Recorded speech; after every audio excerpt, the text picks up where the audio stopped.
Hey guys, welcome back to the channel. This is story about what if Kakashi seriously trains Naruto for the Chunin exams part 1. Before I start, please do support for more amazing content and comments for part 2. Do consider to subscribe my channel and share my video to your friends and check out the description as well. Let's start the video. Uzumaki Naruto. It was a name that carried much weight in the village hidden in the leaves, Konoha. It was not respected but feared, spoken as if it belonged to some particularly evil person or vile disease. An outsider would have been shocked to see that the owner of said name was merely a child. He was small for his age with sunshine blonde hair and sparkling blue eyes. A huge smile was always seen plastered across his whisker-marked face as he paraded through town on his way to the ninja academy. At first glance he seemed like a simple happy-go-lucky child, not a care in the world. But if someone actually stopped to pay attention, they would see that this particular child had lived through pure hell. On the day of Naruto's birth, the Kyuubi no Kitsune had been killed by the Yondaime Hokage. In actuality, it had been sealed into the stomach of the helpless newborn. His second day of life had brought the first attempt on his life. The Sandaime had been very hard-pressed to keep him alive in those first few weeks, which caused him to create the law that no one was allowed to speak of the demon fox being sealed inside the infant on pain of death. When it had finally been deemed safe enough to place him in an orphanage, he was treated with the love and care one might give a cockroach. Given little more than table scraps to eat and beaten daily. He found respite from the constant agony only when he was allowed to curl up in his corner of the dark basement, under a moth-eaten blanket to sleep. Despite the Sandaime's law that the children not be told of his condition, Naruto had no friends. The other orphans saw the way he was treated and immediately knew that there was something wrong with the blonde. Even if the caretakers had allowed him near enough to the other children to play, it only would have resulted in them all running away screaming. On his third birthday, Naruto received an additional present to the exceptionally harsh beating that always came on October 10th. He was kicked out of the orphanage. It was a miracle that he managed to survive the year he spent on the streets of Konoha. In that year he scrounged through garbage cans for food and learned to sleep in any form of shelter he could find. He also learned to avoid people as much as possible, for every time he ran into someone he would get beaten in some way. The worst by far was the young ninja who decided to try out his new Katan Jutsu on him. The third-degree burns that covered his body went untouched by the medics at the hospital, just like every other affliction that affected him. Were it not for unspeakably fast healing, he would have either died or been covered in horrible scars. It was safe to say that he owed his survival that year to three things. First and foremost, to the stubbornness of the demon residing in his stomach.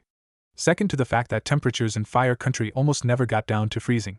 And last but not least, to the intervention of the Sandaime when he had been chased down by an extremely violent mob on the day of his 4th birthday. Yet another wonderful birthday present.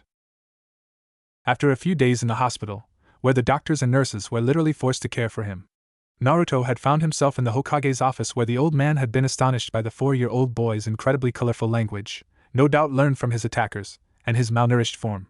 That was the first day Naruto would ever be able to remember someone being kind to him, and it threw the young boy for a loop. After that day, Naruto was given his own apartment and living allowance. That was also the day that the attacks severely decreased. Naruto was now only beaten a few times a month, whether people saw him or not. Although the cold stares of the villagers remained fixed on the boy wherever he went, the lack of open hostility was a welcome change. This miracle was of course thanks to the Umbu the newly dubbed Aji-san had assigned to guard him. During this time Naruto learned how to read and, despite the librarian's objections, spent hours in the public library learning as much as he could. This was also the time that he developed his mask. The large grin and goofy attitude that made so many think he was carefree was perfect for hiding the pain he felt, not only from others but from himself. It was the first defense mechanism he ever came up with. Smile and no one will know. When he was 6, although still very young, Naruto was allowed to join the ninja academy. At first he had been hopeful that this would allow him to make friends. But it was not to be. All the children had been warned by their parents to stay away from that Uzumaki kid. This of course did not make him look on the village any better, which caused him to come up with defense mechanism number 2. When the villagers get you down, don't get mad, get even. With a good prank, revenge can be a humorous thing. As if being shunned by his classmates wasn't bad enough, Naruto quickly discovered that the teachers were trying to make him fail. They all seemed to be much harder on him during practical lessons than the other students. They would also erase some of his answers on tests so that they could give him lower marks. Thus the birth of defense mechanism number 3. Trying to excel in class is pointless. Act stupid and people will leave you in relative peace. These 3 principles were rules that Uzumaki Naruto lived by. He became so good at his act that the real him practically disappeared, until his 10th birthday, when it all came crashing down on him, with the birth of defense mechanism 4. Naruto had learned by then that the best thing to do on October 10th was to hide away in his apartment. He sat in his small bedroom listening to the festival going on outside. The festival celebrating Kyubi's demise that he would never be able to attend. On that particular night, the umbu that was assigned to guard him had been rather careless in his duties, choosing to instead partake in some sake and, after getting rather tipsy, enjoy the fireworks display. No one noticed the man who snuck into the Jinchuriki's apartment. Nor would anyone have cared if they had seen. Naruto was completely shocked when he felt the kunai tear into his flesh. Once again he was thrown into a world of pain and torment as the man called for the death of the demon. Anyone who did hear the screams of agony coming from the apartment complex didn't care, for they knew who lived there. It was when the man was holding the barely living boy against the wall by his throat, and plunging a kunai deep into his stomach, that the Kyubi decided to give the boy a most terrible gift. Defense mechanism 4, touch me and feel my pain. The next morning, when an umbu came to start his shift, it was to find Naruto curled up in a corner covered in dried blood. His attacker lay on the floor staring up at the ceiling with glassy eyes, muttering incoherently. The dog-masked umbu had never seen anything like the man on the floor. It was as if he had been placed in some terrible and powerful genjutsu. But there was no way the child cowering in the corner could be capable of such a feat.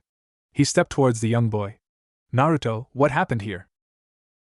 Don't touch me. The umbu was shocked by the normally cheerful boy's outburst. He reached out towards him. Give me your hand and I'll take you to see the Hokage. The boy shrank even further into the corner. Stay back. Naruto, I'm not going to hurt you. I don't want to hurt you too. The old Hokage sat at his desk wearily. Never before had he seen anything like it. Naruto's attacker seemed to have had a mental overload. It had taken Yamanaka Inoichi's special talents to bring the man out of his semi-comatose state, and even then he was a complete mess. He didn't even have to send the man to Ibiki to find out what had happened. As soon as he had seen Naruto, he fell to the floor in a quivering heap, admitting to everything he had done. The Sandaime could hardly blame him for his fear of the child this time. The umbu, codename Inu, came into the office that morning with the man slung over his shoulder, young Naruto trailing behind him. It had taken Inu several minutes of promising not to touch the boy under any circumstances to get him to leave the tiny apartment. Even then, Naruto had insisted on completely covering himself with a blanket. Hokage-sama, I found this man in Naruto's apartment this morning. Apparently he attacked the child, but I have no idea what's wrong with him now. I don't know how badly Naruto is hurt either, he won't let me near him. With that, Inu dropped the man onto the floor. The Sandaime looked into the man's eyes.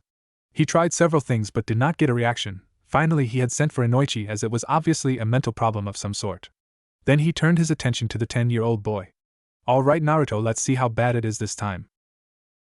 Naruto timidly let the blanket fall, revealing the dried blood that covered him. The Sandaime reached out for the boy, who quickly flinched away, but not fast enough. The old man's fingers brushed against his skin. In that instant the Hokage's mind flashed with horrible images of torture and sadness so strong he seemed to be feeling them himself. As soon as his fingers left the boy, the images faded, but still he had been hit hard. He knew that Naruto had lived a hard life, but he never could have imagined exactly how horrible it really was. He had seen but a glimpse of what this child had been put through, and the only thing that kept him from crying out had been the years of shinobi experience. A normal person would have been brought to their knees by the pure agony of it, and he had a strong suspicion that was what happened to the man on the floor of his office. Inoichi later confirmed Sarutobi's hunch. It was amazing what the boy had lived through, and yet he never hated the villagers.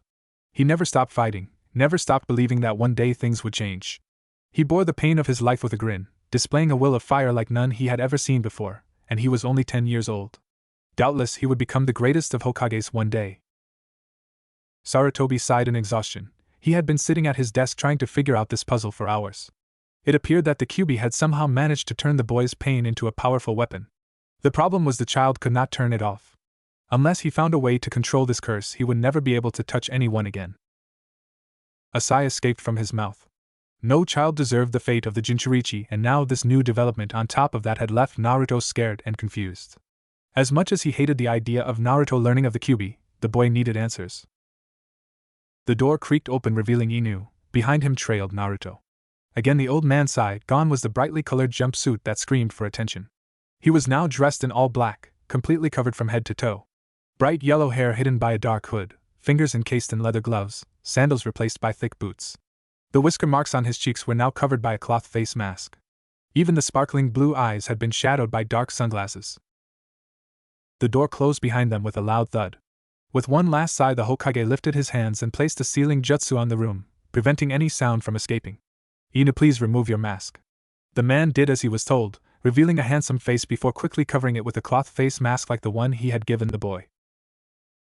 Naruto, I would like you to meet Hatake Kakashi. He will be your caretaker from now on. In lieu of your current condition, I feel it wise that you be taken out of the academy. You will continue your training with Kakashi and you will return for the graduation exam when you are 13. If you pass, your Genin squad will be placed under him. Kakashi and I will both do our best to help you through this ordeal, and perhaps someday we will find a way to reverse it. The boy nodded in understanding and looked up at the man beside him. Kakashi glanced down at him and gave him a smile, made evident by the way his one visible eye crinkled up. Naruto had never met this strange man with the gravity-defying silver hair, but he was the fourth person to ever smile at him in such a way. The first three being the old man, the owner of his favorite ramen stand, and his sensei Irika. This, along with the fact that the man was almost as covered up as he was, gave him some much-needed reassurance. Now, on to the most probable reason for your situation. The Hokage took a deep breath. He never thought he would have to explain this to a 10-year-old child. Understand, Naruto, that this information is an S-class secret, and it in no way changes who you are. Naruto nodded his head nervously. 10 years ago on the night of your birth, as you well know, this village was attacked by the Kyuubi no Yoko. What you don't know is that the Yondaime was unable to kill the monster. The only thing he could do to protect the village from total annihilation was to seal the demon away. Unfortunately, the only thing strong enough to contain the beast was a human whose chakra coils had yet to develop. So he did the only thing he could do. He sealed the Kyuubi inside a newborn baby whose umbilical cord had just been cut. At that moment, Naruto's whole world felt like it was going to shatter. That was the reason why the village hated him so much. That was why he was ignored and abused. He was a monster. Tears threatened to fall from his face when he felt a comforting hand on his shoulder. He looked up to see Kakashi looking down at him, his expression soft. I know what you're thinking, Naruto, and you are not the Kyuubi. You are his container, the only thing that protects this village from the demon's wrath. When my sensei sealed the demon inside you, he hoped you would be seen as the hero you really are. The villagers just fear what they don't understand. It was nice to receive comfort from someone, and the tears in his eyes spilled down his cheeks in gratitude. Kakashi is exactly right, Naruto. You are just as human as I am, which is why I instated a law that no one was to speak of the burden you carry. I had hoped this would give you a chance to make friends, but it appears to have not worked. I'm telling you this now because I believe it was the Kyuubi who has caused this strange power. You of all people have a right to know why this is happening to you. 3 years passed quickly and, as it was fated to happen every year, the dreaded day of October 10th arrived. The day found a 13-year-old Naruto lying in his room staring up at the glass ceiling, naked as the day he was born. The glass had been imperative to the room as it provided him with the sunlight he could not get while outside. The nudity was a personal preference of Naruto, being forced to wear so many cloths whenever outside. There was a knock on the door. Come in. Kakashi entered the bright room unperturbed by his student's lack of modesty. He understood that the clothes Naruto wore had become a prison for the boy, a constant reminder of what he may never be able to experience. He was actually rather glad for the habit because it, along with the glass ceiling in his room, had allowed him to achieve a healthy sun-kissed complexion rather than a sickly pale pallor. Are you sure you're ready to return to the academy tomorrow? We can probably hold it off for another month at least, maybe 2. Naruto had become like a son to the Umbugan Jonin. It was only natural that he was nervous for the boy's return to normal life. I'm going to have to go back eventually, Kashi, may as well be sooner rather than later. Besides, 2 of the people from my class are going to be on my team, so I had better get used to being around them. It will be less awkward when you have to train all 3 of us together. A sigh escaped Kakashi's lungs. I suppose you're right. It's going to be weird when it's not just the 2 of us anymore. He grinned, this one actually visible as he had stopped wearing the mask when they were alone. Much like Naruto had stopped wearing clothes. After a few awkward weeks, the 2 recluses had learned to inhabit the same space peacefully. After a few months, they had formed a familial bond. By the time the first year had passed, they had gotten to a point of comfort where nothing seemed awkward anymore. They had been undeniably good for each other. Irika's coming over after classes are over, so at least make sure you put on some shorts by then. I'm going to go and pick up some ramen from Ichiraka for dinner. You should at least get to eat your favorite food on your birthday.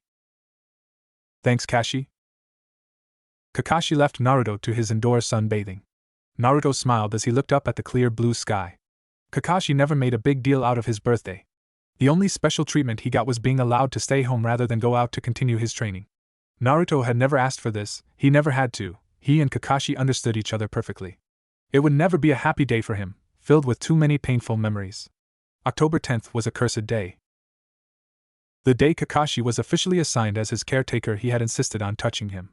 Naruto had protested profusely, of course, but the older man grabbed his arm, ripped off his glove, and forcibly held onto his hand. He refused to let go until all the horrible events that Naruto had lived through had finished washing over him. He felt every hit, heard every insult, and experienced every minute of sadness. He could have let go at any time, but he didn't. He went through it all without fear, and when he was done, he did something no one had ever done before. He hugged him. He later told him about all the traumatic experiences he had been through in his lifetime. That day they found out the only currently known way to negate the power given him by the Kyuubi. In order to touch him without suffering the effects was to experience all the horrors he had been through in his life without breaking down and accepting it. To this day, the only one to achieve such a feat had been Kakashi, which was why they felt so comfortable around each other. There was no longer anything for either of them to hide. They both knew exactly why the other was the way they were. After getting used to the other's presence, they had both learned to drop their masks, both physical and emotional, while alone together. The next day came all too quickly for both of them. As the academy came into view for Naruto, he couldn't help but feel nervous. Yesterday seemed ages ago, sitting in his kitchen with Kakashi and Irika eating ramen and talking about nothing. Despite the copious amount of clothing he was wearing, he couldn't help but shiver as he watched the other kids talking without a care in the world. Kakashi had been following him by rooftop on the way, but he could not follow him into the classroom. That was all up to Naruto. "You okay, kid?" The voice came from behind him where he knew Kakashi was standing, pretending to read his perverted book. "Yeah, just nervous, I guess. I haven't had to interact with so many people in 3 years. Those kids used to hate me as much as their parents, and now I have to face them again knowing that I can make them suffer with a single touch. I mean, what if I can't control myself?" "You being able to control yourself is one thing I'm not worried about. You would never put someone through that torment without a viable reason, and even then you would think twice about it. That's just the kind of person you are." Naruto couldn't help but smile at Kakashi's comment. "Now you see that kid in the blue?" He received a nod from the 13-year-old. "His name is Uchiha Sasuke, and out of your class he is the only one who will definitely end up on your team." "How do you know that?" "The council will see to it, just like the Hokage is doing to you. He has the potential to wield the Sharingan, and as such they are going to want me to train him. I don't want you to pay attention to him exclusively, but try to get to know him a bit. It may make things easier in the long run." "I can do that." "Good. Now don't worry too much. I made sure that you were put in Irika's class again so that you would at least be around one friendly face. I also put some cup ramen in your lunch, but please eat the apple one pack too." The boy couldn't help but smirk at the older ninja, even though the man couldn't see it. "Yes, mommy." Kakashi didn't bother to mask the laugh that escaped him. Everyone in the village knew he tended to giggle while reading his smut. "Shut up and get to class, Gaki, or you'll be late. I'll be here when class lets out." "Alright, I'll see you later, Kashi." As the kid began to jog towards the door, he heard a soft good luck Naru from his guardian. Then the man vanished. The people who managed to get close to Naruto in his short lifetime were few and far between. As such, each one was precious to him. Kakashi was like the father he never had. Tuchi and Ayam were uncle and cousin. The Hokage took the place of grandfather. Irika was like a caring older brother. He was always there with advice and support, and always with a kind smile on his face. He had never felt as awkward as when he walked into the classroom full of 13-year-olds. His little chat with Kakashi had in fact made him late. "Ah, nice of you to join us." He turned to see Irika's smiling face and was immediately calmed. "Class 1 would like you to meet our new student Uzumaki Naruto. He will be joining us for the remainder of the year. I want all of you to treat him with kindness and respect." A blonde girl raised her hand and waved it through the air impatiently. "Irika-sensei, where has Naruto been the past 3 years, and why is he wearing more clothes than Shino?" "Naruto has been in the hospital with a rare skin infection. They were able to cure him, but his skin is now very sensitive to light." Again the blonde's hand went into the air. "No, Ino, what he has is not contagious." "How did you know I was going to ask that, sensei?" "If I was your age and was told that one of my classmates had contracted a horrible skin disease, I would want to know if it was contagious too. Now I want you all to treat Naruto like you would treat any other student. He is no different from any of you. Naruto, you may sit next to Nara Shikamaru. Shikamaru, please raise your hand." No one moved. Naruto's immediate thought was that it was a malicious joke. He wasn't really surprised. Children had a tendency to be far crueler than they realized. Nara, wake up, you lazy bum. A boy in the middle of the room with his brown hair and a messy ponytail that resembled a pineapple lifted his head from his desk. His eyes were visibly droopy with sleep and he yawned boredly. The first emotion Naruto felt was relief. He was not being mocked. The next thing to sink in was the sheer hilarity of the situation. Everyone in the class, who had all turned to see Shikamaru get yelled at for sleeping once again, were startled by the sound of laughter. True, many of them would snicker when one of their own got in trouble, but to outright laugh was simply unheard of. Once again their eyes were drawn to the strangely dressed kid at the front of the room. He was hunched over, clutching his sides as he laughed. The sound was bright and natural. It seemed very strange coming from the black-clad boy. Slowly it died down, and he was able to straighten up. He lifted his glasses and wiped the tears from his eyes, briefly revealing the bluest eyes anyone in the class had ever seen. They were covered again so quickly most were uncertain if they had seen them at all. He quietly walked up to the pineapple-haired boy and took his seat. The boy simply glanced at him. For a moment it seemed as if he was going to question him on his choice of wardrobe. Then Shikamaru shrugged and put his head back down on the desk. Naruto heard him mumble too troublesome before he drifted off to sleep. Naruto had never been so grateful for laziness in his life. For now he was off the hook. He didn't want to go through the awkward lie the Hokage had come up with. He would be lucky if he didn't become a pariah in this class just as he had the last. Fortunately, the attention of the room was already leaving him. Apparently this group of kids was far more used to the abnormal than his last class had been. He began to relax as Iruka slipped into a dull lecture about something he had already been taught. As he droned on, all the students were either pulled into a near unconscious daze, or were paying careful attention, or so he thought. A lone girl with pink hair was paying very rapt attention to him. This occurrence was unusual in many ways. For one, she was considered a very attentive student. Her exemplary marks stood as a testament to that. And two, she never spared her attention on any boy other than the brooding hunk Uchiha Sasuke. Her name was Sakura, and other than the vibrantly pink color of her hair there was nothing remarkable about her. She was not considered beautiful, graceful, or exceptional. All those titles were held by her best friend turned rival Ino, and despite her constant screams that Ino would never get Sasuke, there was secretly no doubt in her mind that the platinum blonde would win. She was after all a very plain girl. Her brains were the only thing she had going for her, and she worked hard hoping that, if she were smart enough, Sasuke would look her way. As such, she always paid attention in class and studied more than any of her peers. So why was she jeopardizing her perfect grade point average on this weirdo in black? He was completely covered from head to toe, so she couldn't be staring because he was cute. Sure, the outfit was weird, but Shino wore almost as much clothing and sent off a far more powerful "I'm creepy" vibe. Sure, he was mysterious, but so was Sasuke, and he was far more pleasing to the eye than this Naruto person. She supposed that she could pin her interest down to two things. First was his laugh. It had been warm and joyous, as if nothing could bring him down. It seemed so natural, and yet she got the feeling that he didn't have much occasion to really use it. Second had been his eyes.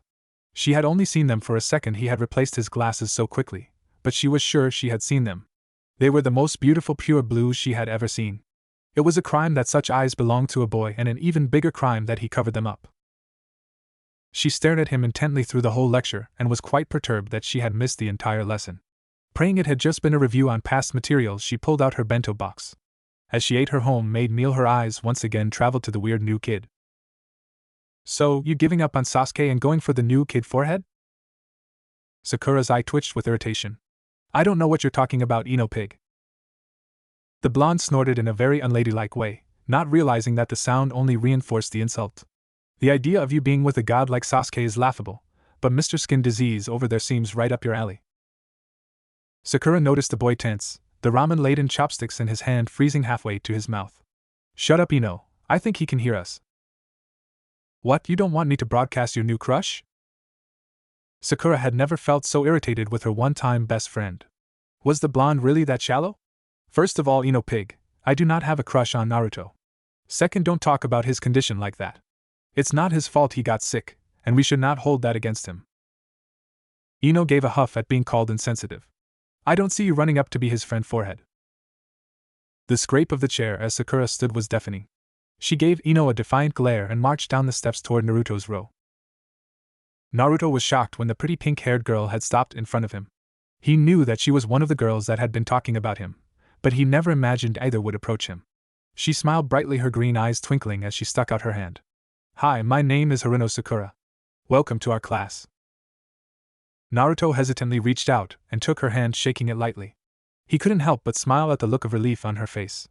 Thank you, Sakura-chan. You have no idea how much you doing that means to me. The months before the Genin exam went by quickly. Things at school were surprisingly good.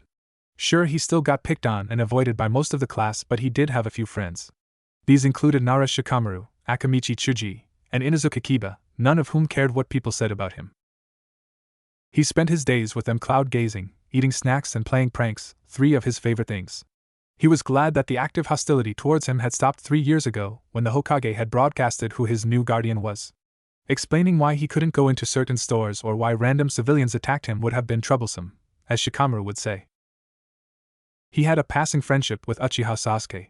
He was arrogant and rather depressing for Naruto's tastes, but that was to be expected, and he was fun to tease.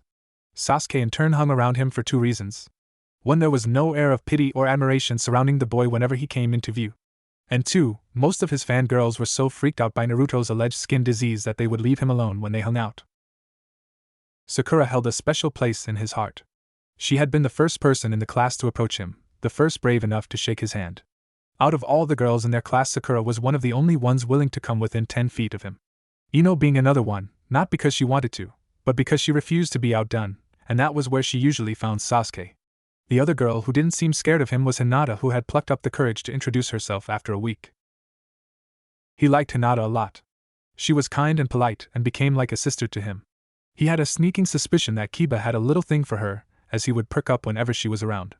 Unfortunately, his attempts to show up for her usually ended up with him, or someone else, in the hospital. Iruka found himself with another headache in Naruto. The blonde fit in perfectly with the other delinquents of his class. He had become his worst nightmare as a student. He snuck food, slept and skipped class. He was his 3 least favorite students rolled into one. Despite the irritation he felt at the kid's behavior, he couldn't help but admire his ability to roll with everything life threw at him. Naruto sat in the almost empty room awaiting his turn for the Genin exam. It was just him and Ino now, as they were going in alphabetical order. The silence was killing him. So how do you think Sasuke's doing in there? Ino seemed startled at the sound of his voice, but she quickly recomposed herself. My Sasuke-kun is doing great. There is no doubt in my mind that he will pass this exam with top marks. Okay. Are you nervous? Of course not, this test will be easy for someone as talented as me. Yeah, I'm nervous too. Ino would have protested, but at that moment Mizuki came in to call Naruto into the exam room.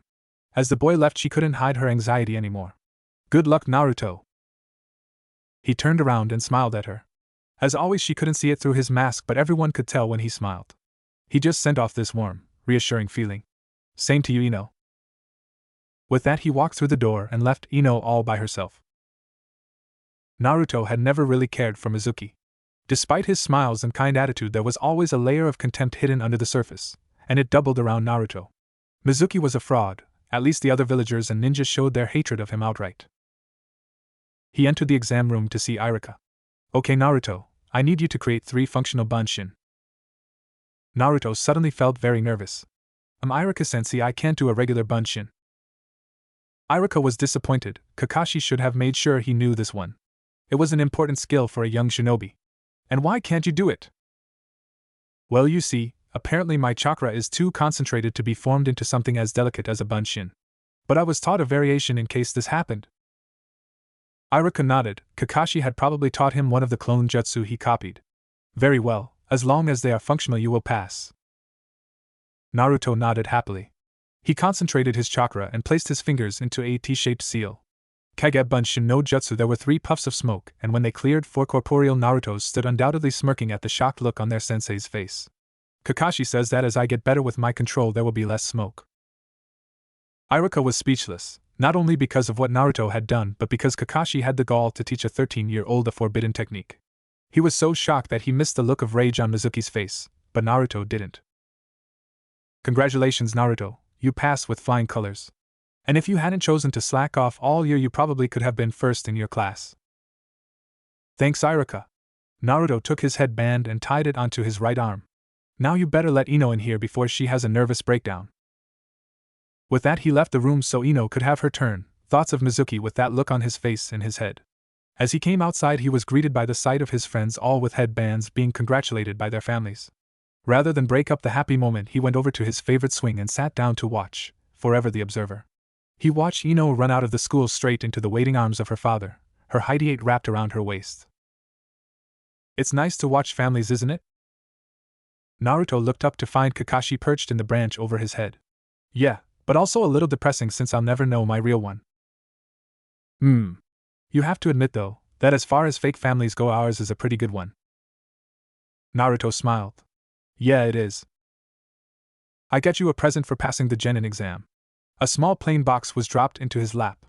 I hope you like them. They should come in handy in the future. Naruto opened the box to reveal a new pair of black leather gloves. These ones with metal plates on the backs like Kakashi's. It was a simple gift, but Naruto knew that to Kakashi being allowed to wear armor of any kind was like a rite of passage into the shinobi world. He removed his old gloves and replaced them with his new ones. One was emblazoned with the leaf symbol of his village, the other with the spiral that signified his name. They're great, Kashi, perfect fit. I'm glad you like them. How about we get out of here and go to Ichiraku? All that family mushiness is starting to get to me. Naruto stood up from his swing and stretched. I agree. But before we go, can you do me a favor? I suppose, depending what it is. Can you summon Pakin and have him follow Mizuki? Something about him just sets me on edge. Kakashi had learned long ago that Naruto's instincts about people were rarely wrong. Being forced to see people at their worst for most of his life had made him a great judge of character. Alright, I guess I can do that. But if nothing happens, then I get to be 2 hours late tomorrow. You're going to end up doing that anyway. But this way you can't yell at me because it will be your fault. You manipulative bastard. Fine, but if I'm right, you show up only a half hour late, no exceptions. Deal. They shook on it. Mizuki stood before the giant scroll. He couldn't help but snicker at his own brilliance. After all, it took an especially talented ninja to sneak into the Hokage Tower without a hitch. All he had to do now was grab the scroll and get out. His fingers brushed against the scroll. How nice to see you here, Mizuki, but might I ask what you are doing with the forbidden scroll? Mizuki jumped about a mile into the air. He turned around only to be greeted by the Hokage and Kakashi. Perhaps you would like to discuss this little incident in my office? Kakashi grabbed the traitor roughly by the collar and dragged him out behind the old man. When they walked into the office, they were greeted by Naruto and Ibiki. I told you he was up to something. Kakashi sighed as he forced the Chunin down into a seat. Yeah, you did, and as I promised, I'll only be a half hour late tomorrow. Naruto couldn't help but laugh at his very disgruntled guardian. Hey, be grateful that I'm not making you show up on time. Besides, you should know better than to bet against me in anything, you always lose. That's just because you have the devil's luck. Enough, after all, we do have a traitor in our midst. So Mizuki, are you going to tell me why you decided to steal the forbidden scroll, or am I going to have to hand you over to Ibiki? The ex-teacher scoffed. You'll have to do your worst because I'll never talk. Who would ever want to be a part of a village that houses a demon? Ibiki let a sadistic grin creep across his face. Oh, you shouldn't have said that. We have a special punishment for traitors like you. Naruto, if you would please. The boy nodded. Kakashi and Ibiki held the confused Chunin down as the new leather gloves slowly came off. Naruto hesitantly stepped forward. He didn't like the idea of purposefully doing this to someone, but it had been decided when Pakin told them of Mizuki's plans that this would be the best course of action. Shutting his eyes, he steeled himself for the screaming to come and placed his bare hands on the man's exposed forearm. The traitor's eyes widened in shock as all the horrible images flashed before them. The images so powerful he could actually feel the pain. Soon he couldn't hold it back any longer. He screamed, the sound so loud that it echoed throughout the room and traveled out the window to cover the whole village. Naruto jerked his hands away. He couldn't take the sound of someone going through his pain any longer. Ibiki smiled. Thank you, Naruto. His tongue should be very loose now. You would have a real future in the interrogation department. The boy was shaking slightly. Thank you, Ibiki-san, but I don't think I have the stomach for what you do. The large man shrugged. Very few people do, kid, and I think that speaks well of them. Thank you for your assistance, Naruto. Both you and Kakashi will be receiving A-rank pay for this. The Hokage gestured for Ibiki to leave with the prisoner. I will inform you both of the situation after the team assignments tomorrow. And by the way, congratulations on passing the exam, Naruto. Naruto watched as Mizuki was dragged bodily out of the room for questioning. He could tell by how ghostly pale his skin was that, had he held on a minute longer, Mizuki would have ended up like the first man he did that to. He shivered and replaced his gloves, then followed Kakashi out of the office for some well-deserved rest. After all, he had a big day tomorrow. The next day found Naruto at the academy for one last time. He was early. The events of the previous night had made him restless. He couldn't help but give the room a once-over before going up to his seat. He had wanted to come to the academy for years and got accepted at 6. He was the youngest kid to get in that year, most not allowed to apply until 8. The Hokage had found it best that he learned to defend himself. He was coming up on the graduation exam when he was attacked. The day he was forced to leave the academy nearly broke his heart. As if being attacked and doomed to a life without the ability to touch others wasn't enough, his dream of proving himself to the village would be postponed by 3 years. True, his odds of passing that year had been slim. He had difficulty with chakra control and his grades were not very high. Still, he might have been able to pull it off before 13. Naruto sighed and walked up to a seat in the middle of the room. He was only alone for a few minutes. Shino walked in and took his place in the back of the class. Sasuke was next to arrive. The boy was perpetually early, and he took his usual place beside Naruto. After that, all his fangirls came pouring in. As the noise level in the room rose, Naruto allowed himself to drift off to sleep. He was so exhausted by the previous night's events that he didn't even wake up for the usual scuffle between Sakura and Ino for the seat beside Sasuke. It was the persistent poking to his side that finally roused him. He woke with a start, backhanding the offending poker in the face. "Oh. Damn it, Naruto, why'd you have to hit my nose?" Kiba sat there rubbing his now bruised nose. Naruto couldn't help but laugh at the look on his friend's face. "Sorry, Kiba, I didn't sleep well last night, and you kinda startled me." Yeah, that's what I get for trying to do something nice. I was just trying to wake you up. Now my nose might be broken. If this damages my sense of smell in any way, you will pay. Oh, calm down, dog breath. If it was broken, you would be bleeding right now. Why did you wake me up anyways?" The boy rubbed at his eyes to stop the tearing and looked at his fellow prankster in irritation. "I was trying to let you know that you slept through the team assignments. We have an hour for lunch, then we meet our Jounin senseis." "What, I slept through the whole thing? What team am I on?" "Relax, Dobe, you're on Team 7 with me and Sakura." Naruto turned to look at the usually silent Uchiha. "Really? Well, other than being stuck with your amo ass, that's not half bad. At least I'm not with any of the people who are scared of me." The Uchiha seemed rather irritated, giving him the appearance of a ruffled cockatoo, what with his hairstyle. "How many times do I have to tell you I am not emo?" "So Kiba, who are you teamed up with?" Kiba forgot about his smarting nose and laughed at Sasuke's expense. The Uchiha was not used to being ignored, and Naruto was the only one with the gall to do it. "I'm on Team 8 with Shino and Hinata." "Congratulations. Maybe if you're around her more, you'll stop making such a fool of yourself whenever she comes within eyeshot." "I do not make a fool of myself." "Yes, you do." The dog on Kiba's head barked and wagged his tail. "See, even Akamaru agrees with me." Kiba slumped into his chair, drumming his fingers. He grumbled something that sounded suspiciously like traitor. As Kiba continued to sulk, Naruto took in the rest of the people in the room.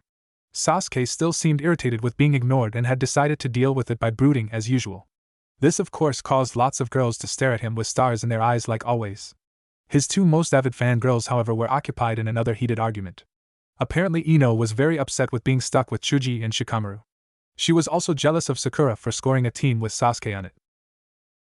Everything was perfect. He was on a team with two people that weren't afraid of him. Both also had the potential to become really good friends. If Sakura grew out of her fangirldom and Sasuke got over his Avenger complex, they could probably be a really good team. As it was, they would probably be able to work together pretty well, which he knew would be pivotal for Kakashi. Team 7 had seen all the other teams walk out with their senseis. Sasuke was continuing to brood while Sakura got more and more irritable as she watched the seconds tick by on the clock. Naruto just continued the nap that Kiba had chosen to interrupt. He knew how long it would take Kakashi to get there. The door slid open and the silver-haired Jounin stuck his head into the room, his one visible eye wandering to his three students lazily. "You're late!" the pink-haired Kunoichi screamed. The dulcet tones of a banshee. Was Naruto really friends with this girl? Speaking of which, there was his little Gaki sleeping peacefully, not a care in the world. He showed up only a half-hour late for this? "My first impression of you three is that I hate you. Now one of you wake him up and meet me on the roof." Sakura was shocked he shows up a half-hour late, and has the gall to say he hates us. Naruto woke up from his nap and looked at the clock. "Half-hour late, has he gotten here yet?" "Yes, and he's waiting for us up on the roof." The boy stretched and let out a yawn. "What's the problem with you two? He could have been much later." "He was a half-hour late, Dobe, This is supposed to be the guy who is going to teach us, and he can't even show up on time. He also says he hates us. How are we supposed to work with him? Naruto got up and walked towards the door. As far as I'm concerned, those are his problems, not mine. Besides, you'd be surprised how quickly you get used to hate. Now I suggest we go and meet this guy on the roof before he decides to leave. They arrived on the roof to find Kakashi reading an orange book. About time you kids got here. Was Shorty over there really sleeping that hard? Hey, I'm not that short, Scarecrow, you're just tall. He was elbowed in the side by Sakura. Naruto, he's already decided that he doesn't like us, don't make things worse. Sasuke just rolled his eyes. Okay, so why don't we all just introduce ourselves so that I can go home and continue my reading? State your name, likes, dislikes, hobbies, and dreams. Sakura cleared her throat as she sat down. We already know each other from classes, so why don't you start, sensei? The book was closed with a snap and he placed it in the kunai pouch at his hip. I suppose that makes sense. My name is Hitaki Kakashi. I like a lot, dislike less, my hobbies you're not old enough, and my dreams are none of your business. You next, Pinky. Sakura was fuming, he hadn't told them anything at all. Fortunately, Naruto had decided to laugh as if the lack of information was hilarious. She punished him by smacking him upside the head. My name is Haruno Sakura. My likes are reading and a certain person. She glanced over at Sasuke and blushed. My dislikes are Enopig and people that make fun of others for no reason. My hobbies are reading, hanging out with friends, and again she glanced at Sasuke and blushed. My dreams for the future, she blushed even harder this time, then shook her head as if to clear it. I want to be the best kunoichi in Konoha. Kakashi sighed. He had expected a little bit more from her from how highly Naruto regarded her. Well, at least she isn't just a crazy fangirl. Alright, let's go, emo kid, you next. Sasuke bristled. I am not emo. Kakashi put his hands up in a placating gesture while Naruto rolled on the ground in mirth. Even Sakura giggled lightly at Sasuke's uncharacteristic outburst. Alright, you're not emo, you're just a very sensitive young man in need of love and support. Sasuke looked about ready to kill the giggling man before him, but he took a deep breath in an attempt to recompose himself. My name is Uchiha Sasuke. I don't particularly like anything, I dislike my fangirls, I want to kill my brother, and no, I don't want to talk about it. The two other males present blinked at the rather short and disturbing introduction, while Sakura sulked at his hatred of fangirls. Kakashi clapped his hands together, breaking the silence. Okay, I take it you've had therapy? Sasuke nodded. Maybe you should go back. Now it's your turn, short stuff. Naruto scowled. I told you I'm not short. I'm only 13, you jerk. I haven't hit my growth spurt yet. Kakashi's visible eye twitched. Will you just do the introduction? My name is Uzumaki Naruto. I like ramen, training, pulling pranks, and my friends. I hate people that blame others for things that aren't their fault. My hobbies are training and finding new ways to prank people. My dream is to become Hokage so that I can make sure that everyone in this village is safe and happy. Kakashi nodded. Alright, that's all for today.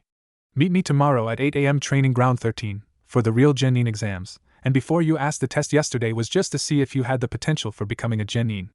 Oh, and don't eat breakfast unless you like throwing up. With that, he used the Shunshin Jutsu and left in a swirl of smoke and leaves. Naruto stretched and let out a yawn. Well, I guess I'll see you two tomorrow. Sasuke stood up to follow his friend. Yeah, I'm going home to practice my accuracy for the test. Sakura brightened at that. Can I come and practice with you, Sasuke? I could use some help with my shuriken throwing. Sasuke didn't even look back at her. I train alone. He was about to walk away when Naruto reached out and grabbed his shoulder. Why don't we all work on our accuracy together? After all, we have to get used to training with each other. Who knows, maybe getting used to working as a team will come in handy for tomorrow's test. Sasuke shrugged. Whatever, dope, it couldn't hurt. He continued towards the stairs. Naruto smiled back at Sakura and held out his hand to help her stand up. Come on, if we don't hurry he might decide that we are just dead weight. You know you didn't have to do that. I'm used to being rejected by him. She could feel the warmth and happiness that radiated from him every time he smiled, and could almost see the blue eyes she could never get out of her head sparkling behind his sunglasses. I know, but this way works out the best for all three of us. He received a smile in return for his kindness and understanding, and they followed after their teammate. So, where have you been all afternoon? He had made it back to the house around dusk to find Kakashi sitting at the table reading his porn. Dinner was already laid out, but unfortunately there was no ramen in sight. Kakashi had made teriyaki chicken, And as weird as it was, his meals were always good. He sat down and helped himself to chicken and mixed vegetables. I was out practicing accuracy with Sakura and Sasuke. Oh good, that means if I pass you 3 tomorrow I won't have to pound teamwork into your heads. Well, you won't have to do it to Sakura and me, but Sasuke could use a little pounding. Naruto shoveled some food into his mouth. This is good for not being ramen, by the way. I'm glad you approve of my non-ramen meal. So why do you think Sakura will be easier to work with? She seemed like one of those pain-in-the-ass fangirls to me. There's more to Sakura than first meets the eye. She may be obsessed with Sasuke, but she worked really hard in order to graduate. Even if she did it for the wrong reasons, it still proves that she is capable of doing it. Besides, she was the first person to approach me during school. What about Shikamaru? He was actually the first person to talk to you. Yeah, but he slept through Irika's explanation about my skin disease. Sakura heard the whole thing. And then introduced herself to show up her friend Ino. You didn't hear the conversation. Sakura defended me when Ino started making fun of me. Just trust me when I say there is a lot more to Sakura than what first meets the eye. I think she'll surprise you. Kakashi was very tempted to bet on it, but his last loss was still too fresh on his mind. He had to learn to stop betting against Naruto. His character judgments were fantastic, and he was the best card shark Kakashi had ever seen. While the Jounin was lost in La La Land, Naruto had finished his meal. So, you want to tell me what tomorrow's test is? Kakashi smirked. I don't think so, kid. You have to figure it out just like everyone else. Just for asking that question, not only do you have to do the dishes, but I want 100 kicks and punches with right and left. Oh, come on. That's a Mato guy training technique, aka complete insanity. I don't know, it seems to work wonders for his student Rock Lee. Now get to it. You're going to want at least a few hours of sleep before my test. He couldn't help but chuckle as he watched his student clear the table and prepare for his training disguise torture session. That's what the Gaki gets for making me show up so early today. Naruto woke up at 7:30 the next morning sore as hell. He had to drag himself out of bed, then force his body into the stretches he did every morning. It took 10 minutes for the stretching to take effect. Slipping on a pair of boxers, he walked into the kitchen to see Kakashi sipping from a cup of coffee. He grabbed an apple and took a bite out of it. Morning, Kashi. Kakashi downed the rest of his liquid caffeine. Did you forget what I said about eating breakfast yesterday? The blonde looked him right in the eye as he took another bite. Nope. I just choose not to listen. Breakfast is the most important meal of the day, and I don't trust you, especially when it comes to one of your tests. Kakashi shrugged. Suit yourself. It's almost 8, I'm headed off to the monument, so I should see you again in about 2, maybe 3 hours. With that, he left in puff of smoke and leaves. Naruto's eye twitched in annoyance as he took another bite of his apple. I have got to learn how to do that. He went into his room to start the arduous task of getting dressed. He arrived at Training Ground 13 to see his teammates already there. Not surprising considering he was a half-hour late. He immediately found his head being used as a punching bag by his pink-haired friend. Where the hell have you been? If our sensei had shown up before you, then you would have been in so much trouble. Naruto stood up, rubbing his head. I was training last night, and didn't wake up until a half-hour ago. It takes a while to put on all these clothes, and I had to eat breakfast. Sasuke scowled. Kakashi-sensei told us not to eat breakfast. Naruto watched Sakura nod vigorously at her crush's statement, making him sigh. I had a feeling you two would fall for that, which is why I brought fruit with me. It's not a good idea to skip breakfast. An empty stomach makes you weaker. The two could not really deny what Naruto said, and it was made 10 times harder when the fruit was right in front of them. Sasuke was the first one to give in, grabbing a pear from the pile and taking a huge bite. Sakura, of course, followed suit soon after. When they had polished off the food, Naruto couldn't help but smile. Wow, you two have next to no willpower. Sasuke immediately frowned. You didn't really eat breakfast, did you? I can't believe I fell for all your teamwork crap. Naruto immediately started laughing. Do you immediately turn everything into a shot against you? Do you really think I'm going to trick you two into something that could make us fail this test? We are a 3-man team, it's best that we work together. As usual, when Naruto teased him, Sasuke began looking for another accusation. Well, you said that you overslept because of training last night. We didn't do enough to make you that tired, especially with all the sleep you got in class. You worked without us and now you're lecturing us on teamwork. The boy simply could not take a joke. Every little thing was a transgression against him. Naruto sighed in irritation. For your information, I was being punished by my guardian for talking back. I had to do the dishes and then 100 punches and kicks. Only my friend Lee ever does that willingly. Sasuke's jaw dropped. Someone does that by choice? Naruto smirked. No, he usually does a lot more. Both of his friends' jaws dropped at the insanity of the taijutsu specialist. They spent so much time trying to imagine the sheer amount of work Lee put into his training that they didn't even notice Kakashi poof in with a lazy yo. He was rather disappointed by the lack of response to his tardiness. Hey Naruto, what's wrong with your friends? Naruto smirked. I just told them about the cruel and unusual punishment that I was put through by a certain someone, who shall remain nameless. That of course led to Lee's training regiment, and they've been shocked into silence ever since. Kakashi nodded in understanding. Say no more. All right, you two, that's enough gawking over the workaholic that is Guy's clone. We have a Genin exam to get to. He was pleased to see that both were looking at him attentively now. The idea of this test is to get one of these two bells before the timer goes off at noon. Sakura raised her hand. But there are 3 of us, sensei. Kakashi's eye crinkled up in a smile. Nice of you to notice, Sakura. It is inevitable that one of you will fail. Not only will that one be tied to a log and forced to watch the rest of us eat lunch, but he or she will also be sent back to the academy. He was very pleased with the result of his little speech. Sakura looked frightened, Sasuke had a cold determination in his eyes, and Naruto looked both shocked and confused. Sasuke was the first to speak up. So that's why you didn't want us to eat breakfast. So that it would be harder for us to concentrate. Again Kakashi smiled. Exactly, it adds a little bit more flair when you are fighting for your stomach as well as your future. Sakura couldn't help but smile. So it's a good thing that Naruto didn't listen to you. Kakashi looked confused. Why is she smiling about that? I know Naruto didn't listen to me, but surely what do you mean by that? Sasuke smirked openly. The beginning of the test, and already they had one up on their sensei thanks to the supposed dope of the class. She means that when Naruto decided not to listen to you, he thought of us too. Had you been on time, we wouldn't have had time to eat the fruit he brought us. Kakashi had never been so irritated with or proud of the blonde. You little brat. You have just made it onto my list. He only got what he knew was a cheeky grin from the kid. Naruto knew that Kakashi meant it as both a warning and a compliment. Alright, you little brats, here's the deal. If you want one of these bells, you better come at me with everything you've got. You have no chance at getting near me if you don't come at me with the intent to kill. I have absolutely no qualms sending all your little asses back to the academy. After all, I've done it many times before. He felt better now that he had gotten their attention and respect back. Even without lunch at stake, they would still fight tooth and nail to stay out of the academy. Your test begins now. With that, all 3 of them leapt off into the surrounding forest to hide. He couldn't help but notice the thoughtful expression on Naruto's face as he ran by.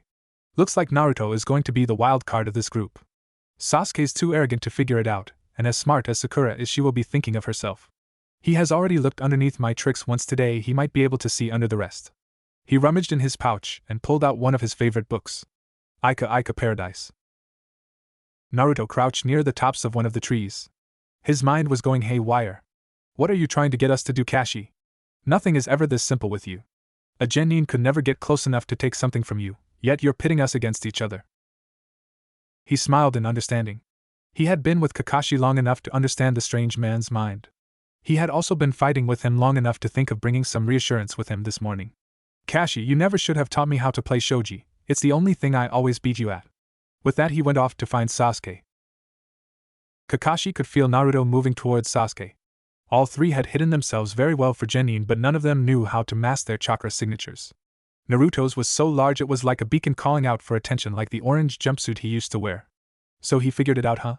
But he didn't choose to make a Kage Bunshin and contact both of his teammates at the same time. That one will cost him. A very discreet hand sign was made behind his book as he focused on Sakura's location. A genjutsu was cast around the young girl, and she was forced to see her crush walking towards her, bleeding from various kunai wounds.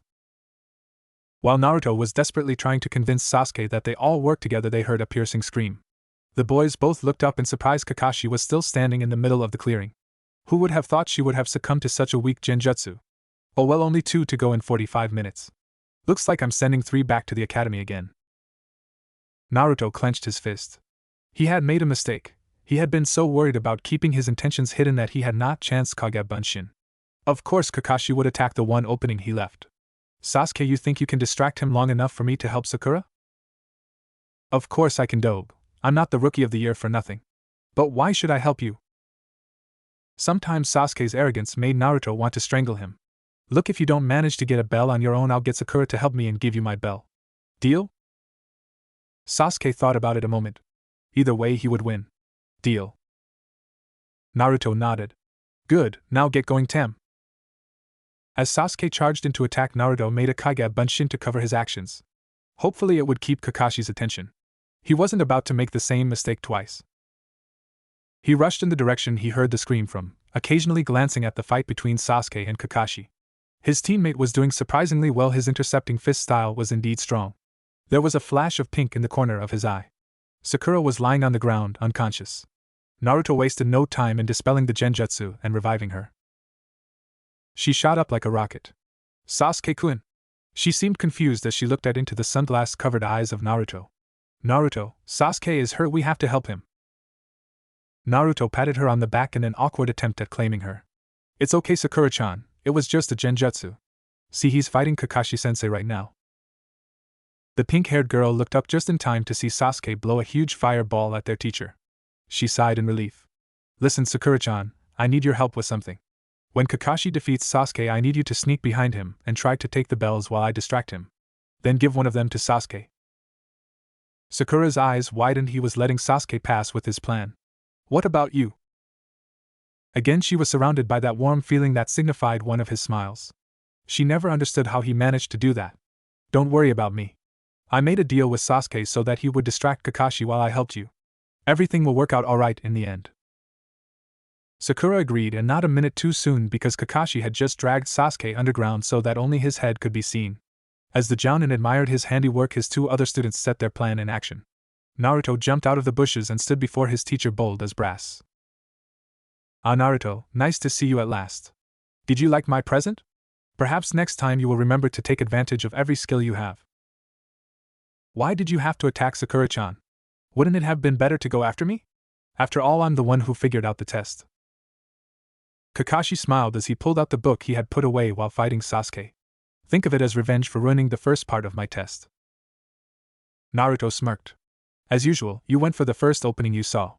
A big mistake this time around, as I'm the one who will defeat you. Kakashi flipped the page and continued reading. Naruto may be better at strategy games than him, but he had no chance in a real situation. What makes you so sure? You're still working out the bugs in your taijutsu style, and your strongest attack has no effect on me. You only have 10 minutes left, kid. From what I see, you are sunk. These books of yours really are very interesting, Kakashi-sensei.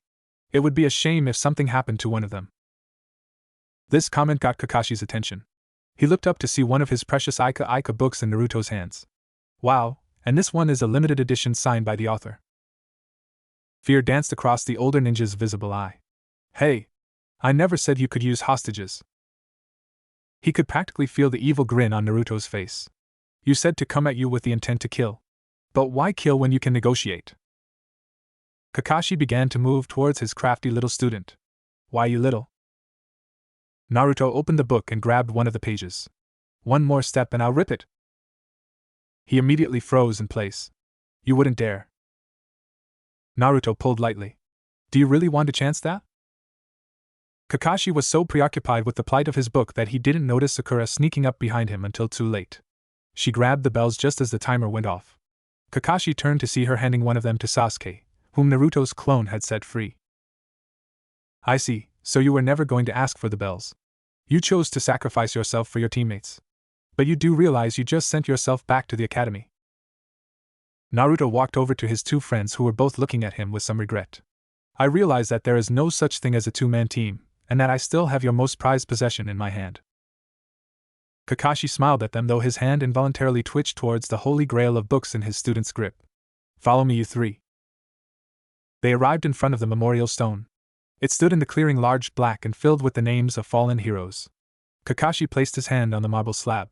This stone is filled with the names of Konoha's greatest shinobi, all of whom were killed in action. The life of a ninja is short, and we must place our lives in the hands of our teammates.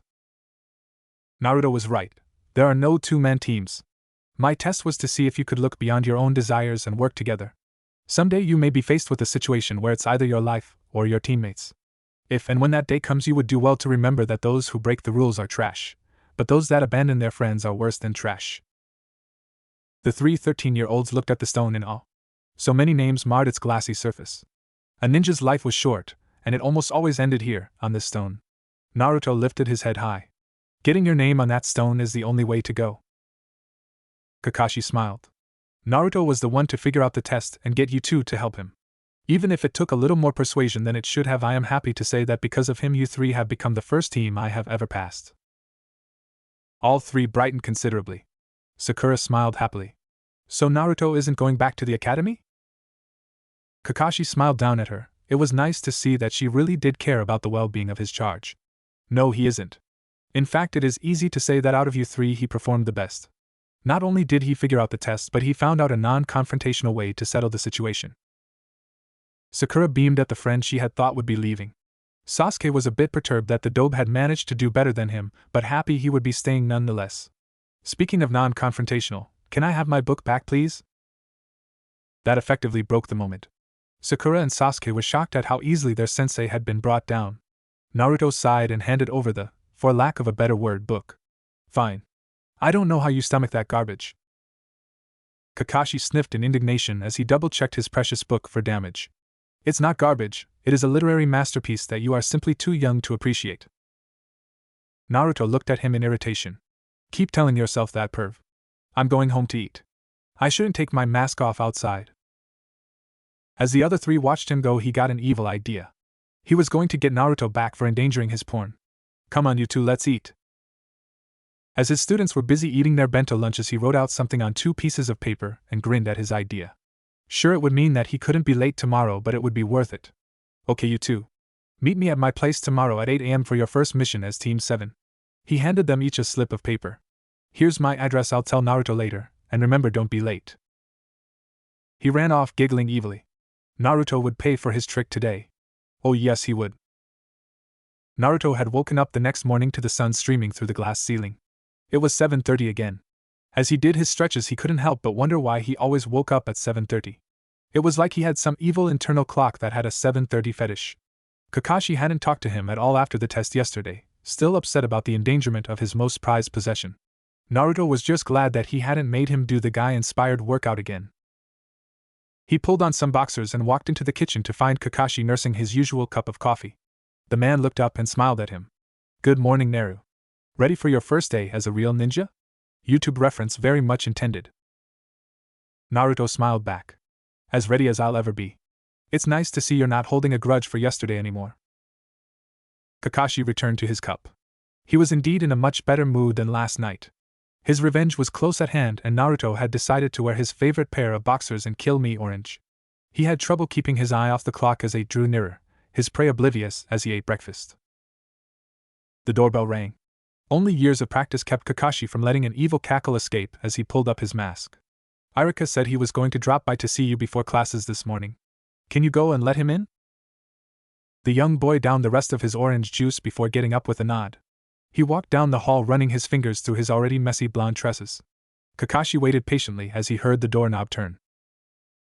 Naruto stood in the doorway wearing nothing but his orange boxers in front of his 2 teammates.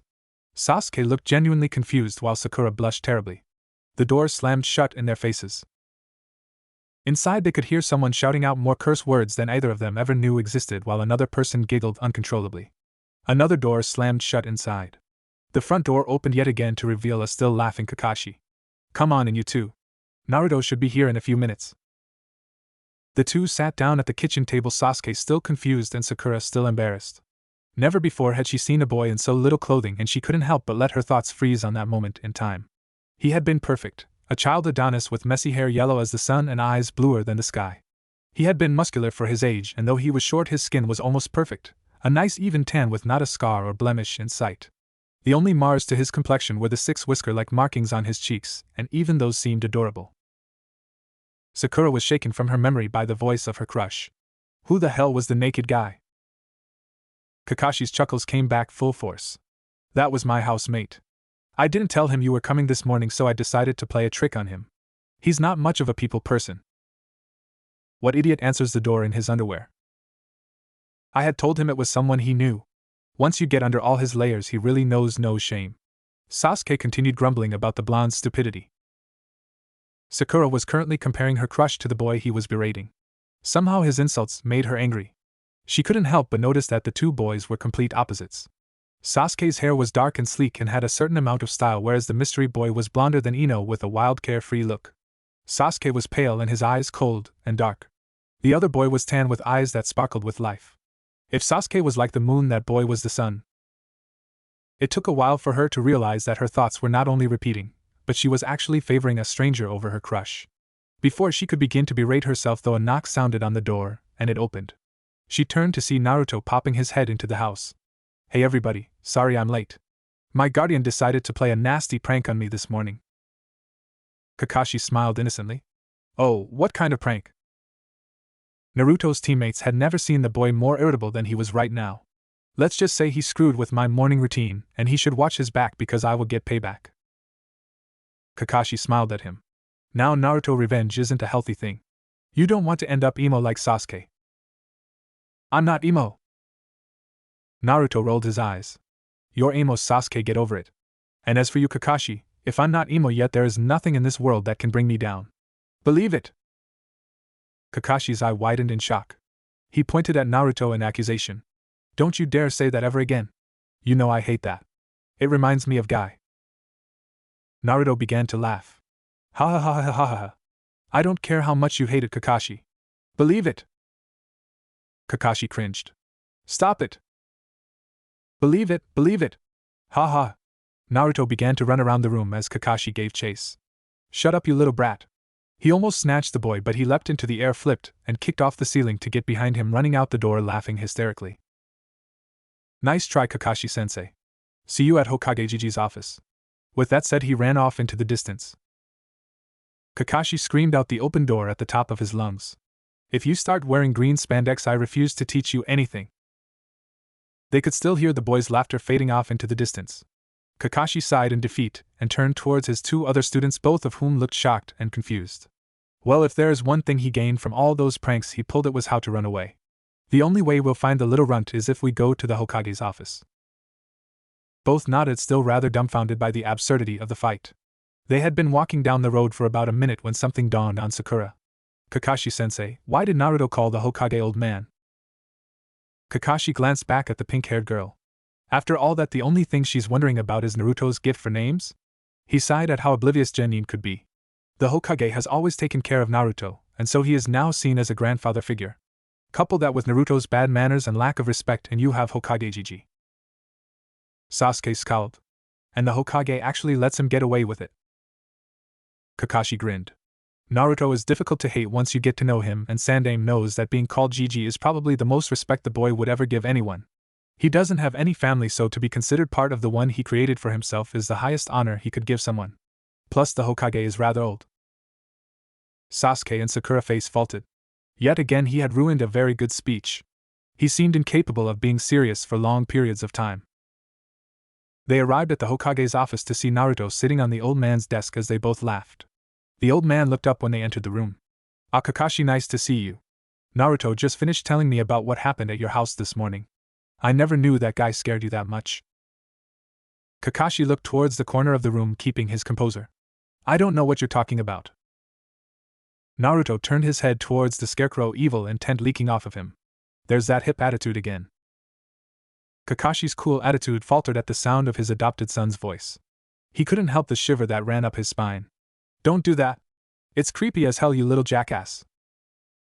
Naruto and the Hokage began laughing again at the copy ninja's expense. Kakashi pouted at the two. "That's it, Naruto, I forbid you from seeing Guy ever again. Please, you know he's your best friend. After all, you two are eternal rivals." Again the Jounin pouted. "Hokage-sama, he's making fun of me." The Hokage was laughing so hard that tears were leaking from his eyes. "Oh, stop it, you two. I can't breathe." The old man gasped for air. "I love it when you two come to visit, it always brightens my day. Ha! So I take it that you four are here for your first mission?" Kakashi went back into a relaxed pose as Naruto hopped off the desk and took his place next to his teammates. "Yep, my first ever Genin team is ready for a mind-numbing stream of D-rank missions." The three behind him visibly slumped as the older men grinned. I would love to see how Naruto handles something he can't just skip out on. A scroll passed hands and Kakashi turned to his team. Let's get started on the mission. They spent the rest of the day pulling weeds, walking dogs and going shopping for little old ladies. They all went home tired and irritable only to meet up at the training ground the next morning, wait 2 hours for their sensei, and start again. By the end of the month they had weeded 6 gardens, painted 2 houses and 4 fences, babysat 14 kids, walked 20 dogs, went shopping 12 times and chased down the daimyo's wife's cat more than any of them cared to remember. As they stood before the Hokage, covered in scratches watching the animal all of them wanted desperately to kill being hugged into submission by its owner, they all felt a certain amount of sick pleasure at its torment. After all, it served the creature right. At first they had all felt sorry for the cat, but after what it put them through it deserved its punishment. The Sandaime was flipping through his papers to find a suitable torture session for one of his favorite teams. Okay, there's a woman who needs you to plant some flowers for her. No! Everyone looked at Naruto, who was visibly shaking with anger. I'm so sick of these missions, and if I have to buy one more set of clothes because that cat puts holes in them, I'm going to kill it. Sakura sighed. Her teammate had finally snapped. I agree with Naruto. I've had enough of these errands. She looked at Sasuke in shock. He had never spoken out to an authority figure before. Sarutobi smirked as Iruka, who had been helping him today, yelled at them for their lack of respect. I was wondering when you would crack. I must say you lasted much longer than I would have expected, Naruto. Do you agree with these two, Sakura? Sakura looked at the boys, then at that damned cat. Her mind was made up when the scratch on her arm gave a particularly strong twinge. Yes. I'm tired of these D-rank missions too. Before Iruka could start yelling again, the old Hokage held up a scroll. Well, I do have one C-rank to give you. The 3 immediately brightened. Kakashi sighed in relief. He didn't think he could take one more D-rank and stay sane. On top of that, Naruto had been particularly malicious with his guy imitations ever since the boxer incident. Perhaps he would calm down if he got out of the village. The Hokage gestured to Iruka to let a man in, effectively cutting off his protests. A man only slightly younger than Sarutobi came in. He was obviously inebriated. Team 7, meet the subject of your mission, Tazuna. You are to make sure he makes it home and completes the bridge he's building in safety. Tazuna took a swig of the sake he was carrying. So these are the bodyguards the great Konoha has to offer. They're nothing but brats, and that little one in all the clothes looks like nothing but a depressed 10-year-old. Naruto growled in irritation, while Sasuke chuckled at his teammate. For once he wasn't the one being pointed out as emo. I do not look like I'm 10. I may be short, but there is no way I look that young, you old drunkard. The man glared at him. Why, you little punk? Didn't your mother teach you to respect your elders? Naruto matched the glare from behind his sunglasses. Respect is earned, not given, and as far as I can see, you hardly deserve it. Kakashi put a hand on the angry boy's shoulder to keep him from doing anything rash. For Naruto, I assure you, Tazuna-san, these 3 are full-fledged ninja. They should have no problem guarding you, and if anything happens, I'll be there too. Also, please don't insult Naruto's size. The lack of growth is a very touchy subject for him. Naruto grumbled in irritation. It's not like I can help being short. Sasuke smirked. Stop being emo, Naruto. Naruto turned to the boy slowly. The only reason he pointed me out as the depressed one is because I wear all black while you wear those goofy little white shorts. Sasuke's eye twitched. My shorts are not goofy, and at least I don't cover up like a mummy, you skin-diseased loser. A pair of leather-clad hands found themselves wrapped around the dark-haired boy's throat. Kakashi immediately ran to pry his students apart before one of them was throttled. Naruto was doing his best to stay put while searing the air with curses. Sasuke was desperately gasping for air and Sakura was screaming at the top of her lungs. Tazuna was laughing hysterically at the mayhem he provoked, and Sarutobi was left shaking his head at how unprofessional his ninja were acting. That night, poor Naruto was put through another guy-inspired workout for attempting to kill a teammate. He had tried to tell Kakashi that Sasuke was never in any danger, he had only wanted to make the boy black out, but his guardian would have none of it. And so that evening found him busy doing squats, push-ups and sit-ups in sets of 103 times each. He retaliated by screaming about the power of youth the whole time. Kakashi and Naruto both arrived on time the next morning. Sakura and Sasuke were both shocked to see their teammate and sensei arrive on time. The only thing they had to wait for now was their client. Naruto gave a snort of laughter. I told you that old drunk wouldn't be here on time. Kakashi's shoulders slumped as he grudgingly put some money in the boy's outstretched hand. Why do I even bother? Naruto placed the money in his pocket.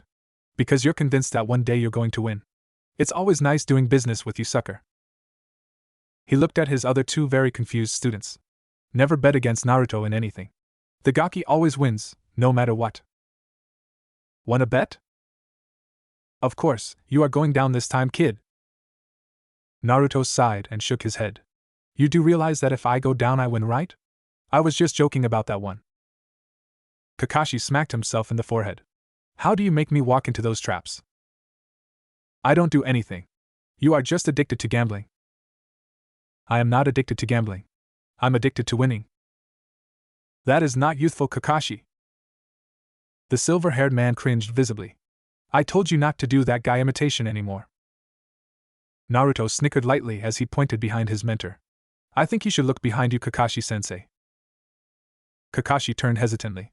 There in a tree stood the infamous Guy-sensei in his even more infamous green unitard. So it's true. Your first team ever is off on its first C-rank mission. Haha, I never thought I'd see the day. Kakashi shrugged. Whatever.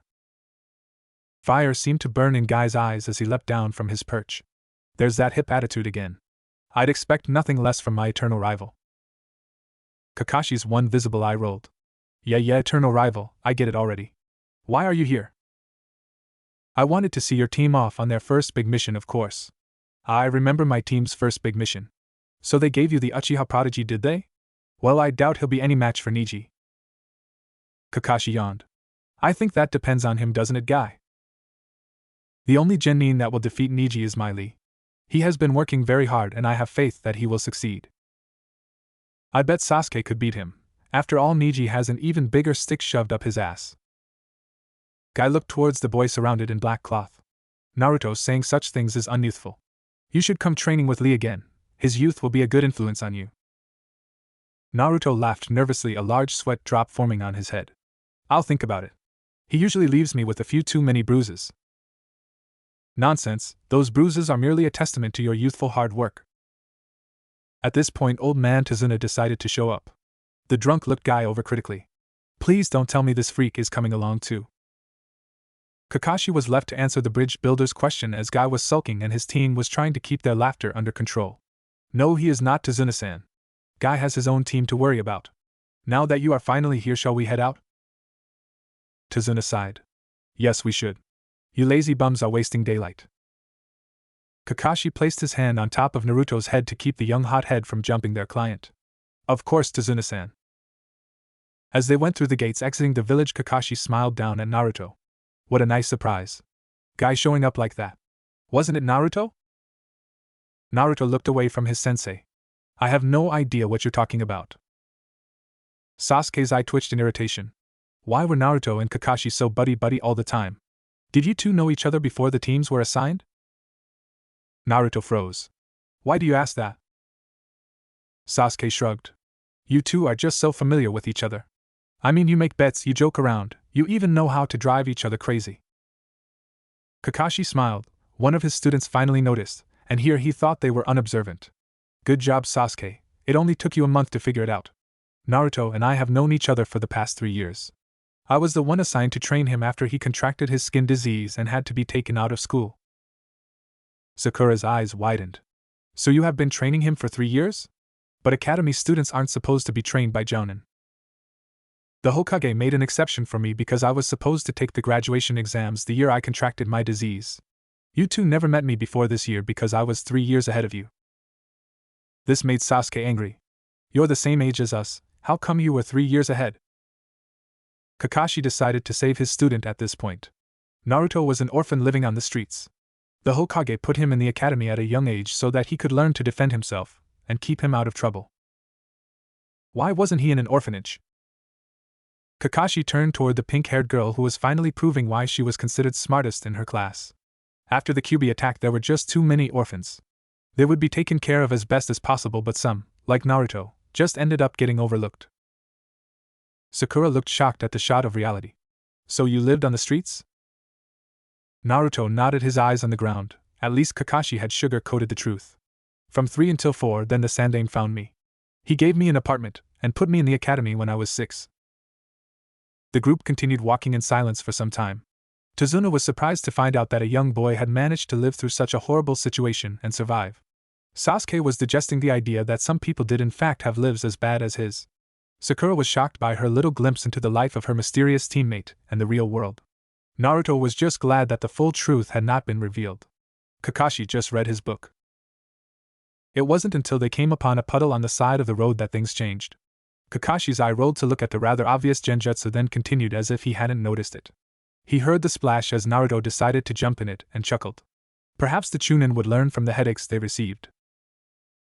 The chains that wrapped around him belonged to none other than the demon brothers. The Jounin feigned surprise as he was ripped to shreds before the eyes of his team. Sakura screamed as she saw her sensei die, but Sasuke acted immediately. He threw a kunai, pinning their chain to a tree. The Chunin simply abandoned their weapon, one going after Sasuke, the other attacking Naruto. Naruto only had a second to glance at Sasuke's fight before dodging the vicious claws on his attacker's hand. "You little brat! I'll kill you for jumping on my head like that!" Naruto continued ducking around his opponent's claws. "Well, if you didn't want me to jump on you, then you shouldn't have disguised yourself as a puddle when it hasn't rained in weeks." With that said, he blocked the Chunin's claws with the metal plate of his glove and slid inside his guard, delivering a powerful strike to the neck.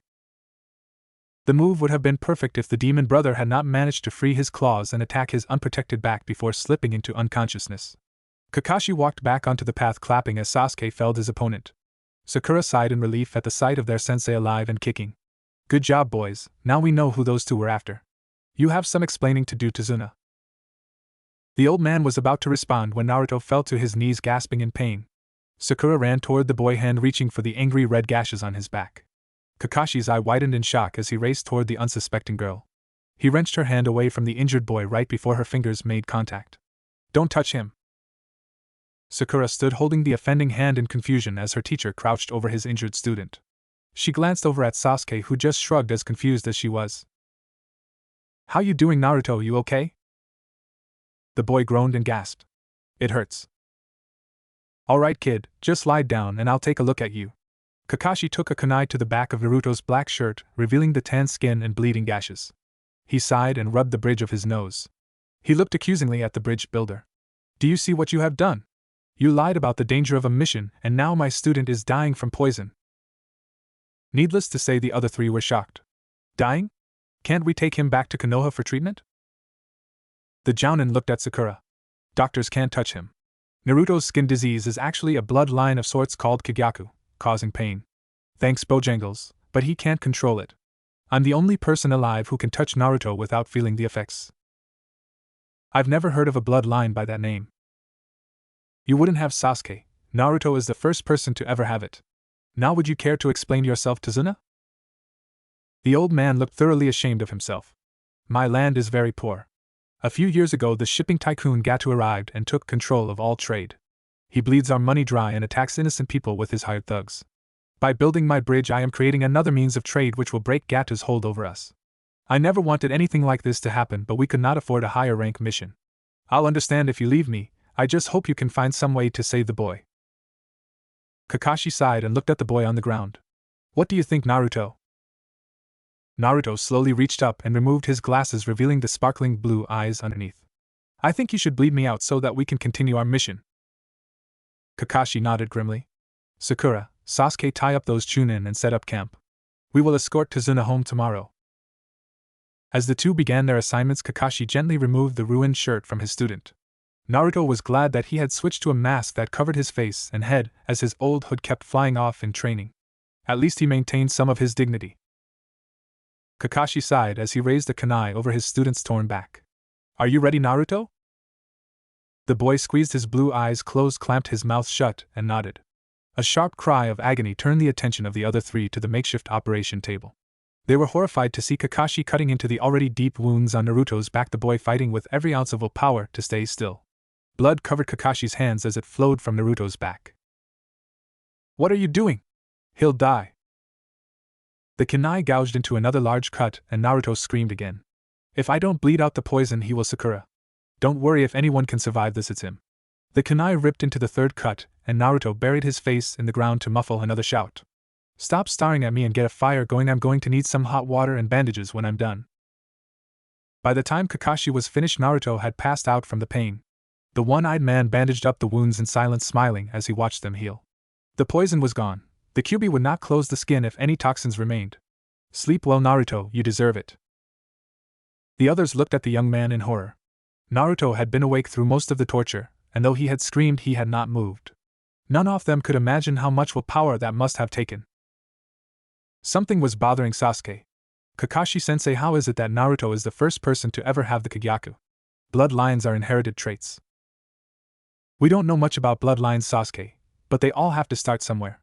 Although, the way things are looking for Naruto, this one will never be passed on.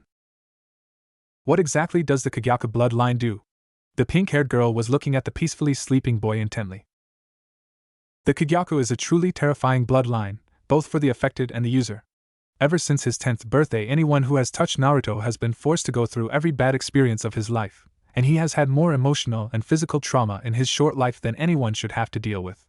He's been through so much, in fact, that the first person ever affected by his ability went into a sort of coma. Sakura gasped. What had Naruto been through that was so awful? She glanced at his closed lids that were hiding those beautiful blue eyes. They were so kind and warm, and familiar, she had seen them somewhere before. How is it that you are able to touch him, Kakashi-sensei?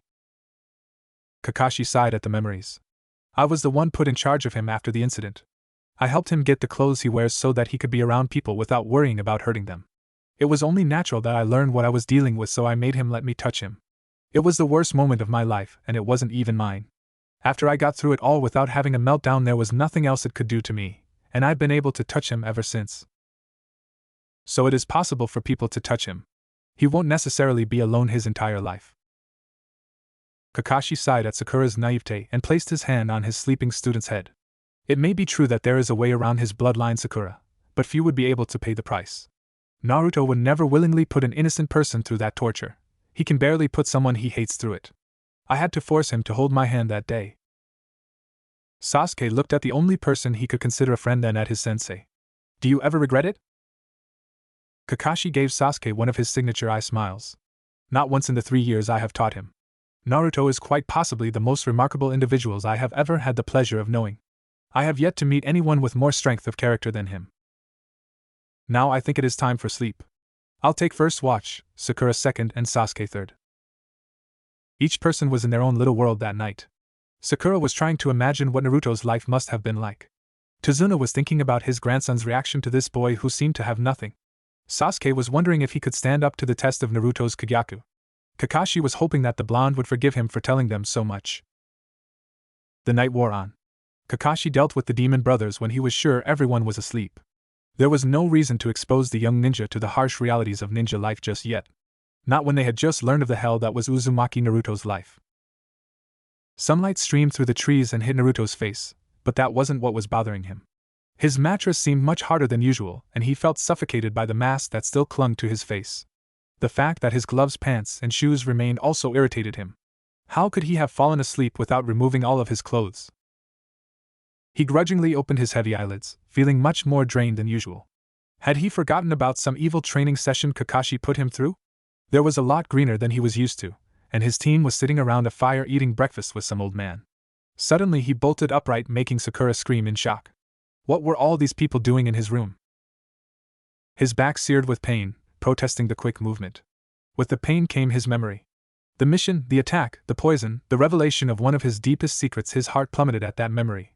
Kakashi would have had to explain some things after he passed out. There was no way that both Sasuke and Sakura had taken the knowledge of his bloodline without asking some questions. Now he would receive nothing but pity from his two teammates, and he had no idea how much Kakashi had deemed necessary to tell them. Welcome back to the world, Naruto. Would you like some breakfast? The boy nodded, eyes downcast, and took the plate Kakashi had shoved under his nose. He refused to look at the others. He feared what he would see in their eyes. Where is my bag? I need a new shirt. Not yet, kid. We need to change those bandages first. Naruto sighed and his shoulders slumped. He felt exposed and vulnerable without his shirt on, as if one of them was going to jump on him and riffle through all of his worst memories. Can you at least give me my sunglasses? I feel a bit more secure with them on. Kakashi's visible eye softened as he pressed the dark lenses into Naruto's hand. They were quickly put in place, hiding the now slightly dulled blue eyes. Kakashi knew that look. Naruto couldn't hide anything with those eyes of his. That was how he looked when Kakashi found him after that fateful October night.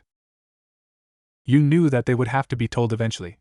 At least they found out before someone slipped up and got hurt. I know, Kashi. I was just hoping that we could put it off a little longer. It was nice to be thought of as normal for a change. Kakashi began undoing the knots in Naruto's bandages. I know, Naruto. But you have never been normal, you have always been extraordinary. It was only a matter of time before it slipped out. Being extraordinary is overrated. With that, Naruto shoved food into his mouth so quickly that no one had time to look at him without his mask. A trick he had learned from Kakashi. The others sat quietly watching the exchange. It was odd to see the ever-confident and energetic Naruto so broken, and they all felt out of place during the rather intimate moment. Sakura felt humbled seeing the vulnerable side of one of her best friends. Naruto had always seemed untouchable to her, never letting anything bring him down. Now she knew that he really was. She tried to imagine what it would be like never being able to feel another person's skin against yours, living in constant fear that you might accidentally hurt someone, knowing that every time you used your power you allowed someone to see the most painful moments that you tried to hide. The last seemed like the worst to her. Allowing someone to see into the worst parts of your life was a terrible price to pay, even for such a crippling attack. She watched the bloody bandages fall to the ground, revealing a tanned upper body toned by hours of hard work. The cuts on his back didn't look so serious now. In fact, they looked like they had been healing for a week. They were much smaller than yesterday, and they were barely bleeding from his quick movements earlier. Kakashi simply cleaned them off and began wrapping them in new bandages. Her eyes followed the white gauze slowly hiding his torso from view. Were it not for the injury to his back, his skin would be flawless. No one had such perfect features, except the revelation hit Sakura like a ton of bricks. The boy from Kakashi's house. Now that she thought about it, it was painfully obvious. Of course Naruto would live with Kakashi. After all, the Jounin was the only one who could touch him. That was why they knew each other so well. That was how Naruto had gotten his hands on one of Kakashi's perverted books and thought to bring it to the test. And Kakashi must have tricked him into answering the door that morning as revenge for the hostage situation. Her eyes were wide in shock as she watched Kakashi help Naruto into a long-sleeved black shirt. Naruto was the boy that had invaded her dreams ever since he opened the door. Naruto was the Adonis who shined brighter than the sun itself. She should have realized it the second she saw those eyes. There was no way that two people could possess eyes so pure blue. A fangirl squeal was threatening to break free, but she kept her silence. A part of her was tempted to tell Sasuke of her revelation, but she quickly thought better of it. Naruto obviously didn't want anybody to know, and he had already revealed one of his secrets. Who was she to reveal another? No, she would keep this one to herself for now. Let Sasuke figure it out on his own. All right, Naruto, you're all done. Do you think you can walk, or are you going to need help? I can walk on my own, Kakashi. Naruto stood up defiantly, only for his legs to wobble and make him collapse. That's what I thought. You lost too much blood last night. Even you need some time to regain your strength. With that said, Kakashi picked Naruto up piggyback style. A growl of irritation escaped Naruto's lips. What am I, 5? Kakashi grinned. Does little Naruto need a timeout? Sasuke let out a snort of laughter at Naruto's new nickname. He had been trying to be as unobtrusive as possible, but he couldn't fight back the laughter. This did nothing to improve Naruto's quickly deteriorating mood. He knew that Sasuke would bring that name back to haunt him in the future. Shut up, you emo ass, I'm injured. One of Sasuke's signature smirks spread across his face. So sorry to offend Naruto. Sakura bopped the dark-haired boy on the head. Don't make fun of Naruto. This action shocked both the boys and Kakashi, as it was very uncharacteristic Sakura. She never yelled at Sasuke for anything. To her, he could do no wrong. After the initial shock wore off, Naruto understood what was going on. Sakura, I don't want your pity. Just because you know about my condition now doesn't change anything. Sakura felt rather insulted. How could you think that about me? You are one of the bravest people I know. I hit Sasuke because we both saw what happened to you last night. It's a miracle that you're alive after losing so much blood. Kakashi was surprised to say the least. The little fangirl had heard of the Kagyaku and stepped up beautifully. Naruto had been right again. A warm feeling enveloped Sakura. The kind that let her know Naruto was smiling, but this one was different. This smile was just for her. Thank you, Sakura. You will never know how much you saying that means to me. Sakura could feel another fangirl squeal coming on but suppressed it. Naruto was her friend, not her crush. She had been pursuing Sasuke for so long that it felt weird to think of Naruto that way. Never mind that images of him answering the door in nothing but a pair of orange boxers were swiftly replacing those of Sasuke in her dreams. No, what she felt for Naruto was different. He was a best friend that happened to look good. These thoughts rushed through Sakura's mind repeatedly as they continued the journey to Wave. She didn't come out of her stupor until Tazuna pointed out his masterpiece as they got onto the small boat ferrying them across the water. It was huge, a testament to the bridge builder's skill. And here she had been thinking that he was just an old lush. Wow, that's incredible, G-san. Thanks a lot, Squirt, and stop calling me G-san, I'm not that old. Do you have any grandkids? Yes. Then you're that old. Tazuna probably would have smacked Naruto upside the head if not for the intervention of the boatman. Will you two be quiet, or do you want to be attacked? Tazuna smiled sheepishly.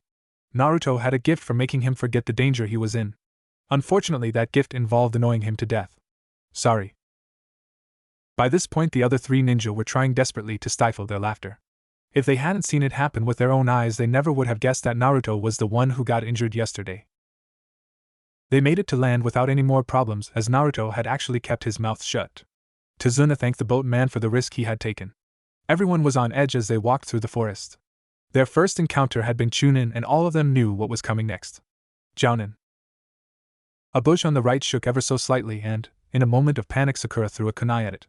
A white rabbit trembled in fear of the knife that had come so close to ending its life. Sakura, of course, immediately felt guilty for traumatizing the poor white rabbit. Kakashi glanced over at the girl cuddling the rabbit as he adjusted Naruto on his back. Something was wrong with this picture. How did a white rabbit blend into a forest without snow? Then it dawned on him, someone had used a kawarini. Everybody get down. He pulled the injured boy off his back and laid them both down on the forest floor as his other students grabbed Tazuna. Kakashi had reacted just in time, as a large sword whizzed overhead seconds after he gave the order. They all looked up at the dangerous weapon sticking out of a tree only to see a tall, muscular man balanced on its handle. The copycat ninja Hatake Kakashi. No wonder the demon brothers never came back. Who would have thought one of Konoha's most powerful ninja would be here, with a bunch of brats no less? Naruto let out a growl as he pushed himself off the ground. Calm yourself, Naruto, that is Momochi Zabuza, demon of the bloody mist. You wouldn't last 10 seconds against this guy, and he won't go easy on you just because you're a kid. The man let out a sinister chuckle. How flattering. It seems I am in your bingo book too. I need you three to cover Tazuna. I'll take care of Zabuza. Naruto's eyes widened as Kakashi lifted his hideate, revealing his other eye. He jumped back to his teammates, and the old man drawing a kunai. If Kakashi was resorting to that before the fight began, then this guy was tough. Zabuza laughed hollowly as he jumped from his perch, wrenching his sword from the tree bark on the way down. The Sharingan revealed so soon, I'm flattered. A thick mist began to creep through the air, obscuring everything. It was stifling, and the killing intent laced through it made it difficult for the Genin to breathe. Even Tazuna was feeling its affects. The chilling voice of Zabuza cut through the silence like a knife as he listed off all the body's vital points. Naruto's legs shook slightly under his weight, still not fully recovered from blood loss. Sakura was trembling like a leaf, but the hand holding her kunai remained steady. Sasuke seemed to be taking it the worst. He raised his kunai to his heart, anything to free him from this awful tension that reminded him so much of that night. Sasuke! He froze, captivated by the calm face of his sensei, which he could hardly see. I will not allow any of my teammates to die. Too late. Zabuza had somehow managed to slip in between their defenses.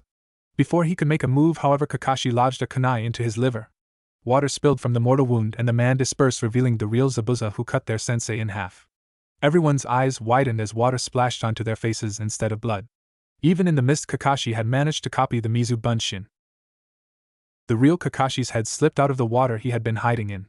This had unfortunately turned out to be a mistake, as Zabuza trapped him in a sphere of water. The Genin, seeing their sensei's plight, prepared to charge the man whose right arm was occupied. Before they made it halfway, their Zabuza made a one-handed seal, blocking them with a water clone. The clone grabbed Naruto by the arm and twisted it behind the boy's back, making him drop his kunai as pain screamed through him. The other two stopped in shock as they watched their teammates sink down to his knees, pain radiating from his injured back. Looks like this one didn't get away from my subordinates unscathed. The clone placed its foot on Naruto's back and applied pressure, receiving a grunt of discomfort. I'm surprised he's not dead already. More pressure, another grunt. He has a high tolerance for pain, Kakashi. You should be proud of this one. Kakashi could only watch in horror as his son was tortured before his eyes, and this time he couldn't do a thing to stop it. How much does this one mean to you, Kakashi? The clone placed Naruto's dropped kunai against his neck. I'd guess a lot by the tears in your eyes. He'll just have to be the first to go. The clone made to slice at the boy's neck with the dangerous blade, but Naruto chose that instant to act. He blocked the knife with the armor on his free hand. Then, dislocating his shoulder, he rolled to the side, freeing his back and wrenching his wrist from the Bunshin's grasp. He rolled several times to avoid the Bunshin's grasp. The dust he stirred up causing confusion. When he stopped, he tossed the kunai at Sasuke. The boy grabbed it out of the air, dropping his own in the process. "What did you do that for, Dobe? You could have killed me." "Shut up and throw it, Tem." Naruto's right arm hung limply at his side and his glasses were askew, revealing his blue eyes. One glance was all Sasuke needed to understand his friend's plan. He threw the kunai at Zabuza's real body, putting his target practice to good use. The Jounin snatched the instrument of death out of the air as if it was a toy. He laughed at the pathetic attempts of children. "Smart move aiming for my real body, but did you really think you could hit me with one kunai?" Sasuke smirked. "As a matter of fact, I didn't." Smoke surrounded the weapon, revealing a rather beat-up Naruto hanging by the dislocated arm in Zabuza's hand, a glove clamped between his teeth. "Let's see how you like it, asshole." Naruto placed his bare hand on Zabuza's exposed torso. Zabuza saw himself being held down by his clone, the large foot digging into the angry gashes on his back. Felt the shoulder rip out of its socket as he forced an escape. Felt the kunai ripping into the already mortal wounds to release enough blood and poison to kill a man twice. He screamed in shock, wrenching himself away from the torture chamber and a child's body. In his effort to get away from Naruto, his hand slipped out of Kakashi's water prison, freeing the copycat. Naruto fell into the water and began the difficult task of swimming to shore with only one arm. What the hell kind of technique was that? It was like I was the kid. Kakashi stood in front of the demon, an unseen smirk on his face. "Naruto's skills are the least of your worries right now, Zabuza. Besides, didn't anyone ever tell you not to dish out what you can't take?" The angry Zabuza charged at the copy Nin Zanbato raised. His strike was immediately blocked by a kunai. The two men faced off, challenging each other's strength, only to come to a stalemate. Zabuza pushed away from his adversary and began to form a long string of rapid hand seals, only to see Kakashi mirroring his every move. At the exact same time, two water dragons rose and began to do battle overhead, inevitably destroying each other. Zabuza was shocked. That was no mere copy. Kakashi had finished at exactly the same time, and with the same amount of power. He was more hesitant this time, watching Kakashi's hands perform his exact movements as he prepared his strongest attack.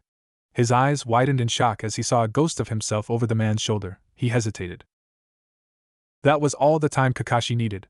He completed the last hand seal and shouted out the attack. Zabuza found himself hit by a swirling tunnel of raging water. He slammed into a tree, slumping onto the ground in an unceremonious heap. That jutsu hadn't been copied. Kakashi knew what he was going to do before he did it. "Do you begin to understand now, Zabuza? I can see the future, and you're not in it." Just as Kakashi was going to finish the job, two Saban needles pierced the sensitive skin of Zabuza's neck. Kakashi checked the man's pulse, confirming his death. "Thank you for wearing him down. I've been after him for some time now." A young boy wearing a white mask leapt from the trees. "Your assistance in the retrieval of Momochi Zabuza will be included in my report. Now if you'll excuse me, I'll take care of the body." With that, the boy lifted Zabuza's body and disappeared. "Kakashi-sensei, who was that boy?" "That was a hunter Nin of Kirigakure Sakura." The pink-haired girl nodded her head as she remembered the lesson on Hunter Nin from the academy. "That is so unfair. That guy couldn't have been older than us, and yet he's already an elite?" The small outburst brought everyone's attention to the very unhappy Naruto. There was no doubt that the cuts on his back had been opened again. His right shoulder was still dislocated, rendering the arm useless. He was also sopping wet, having spent the entirety of the battle trying to keep his head above water while getting battered about by the attacks. He was lucky to still be conscious. "Naruto, you have to remember that no matter how strong you get, there is always someone stronger." The boy rolled his now visible eyes, his glasses having been lost in the water. "Just because I know it doesn't mean I have to accept it." Kakashi smiled. "I suppose that's true. Now we better get going." Kakashi had only managed to take a couple steps before he froze, eyes widening. He collapsed. "Kakashi-sensei." Naruto began the arduous task of getting on his feet. "Don't worry, Sakura-chan. He just overused the Sharingan. It takes a lot of chakra to use for extended periods of time. Sasuke will have to carry him to Tazuna's place, and he'll be back to normal in about a week." "Why do I have to be the one to carry him?" Naruto had finally succeeded in standing up, and his legs buckled, making him fight for balance. "You have to carry him because Sakura isn't strong enough to carry a full-grown man, and I can barely stand, let alone walk. Unless you think we should make our client carry him, because that's so professional. Sasuke sighed as he dragged Kakashi onto his back. Man, he's heavy. How far away is your house?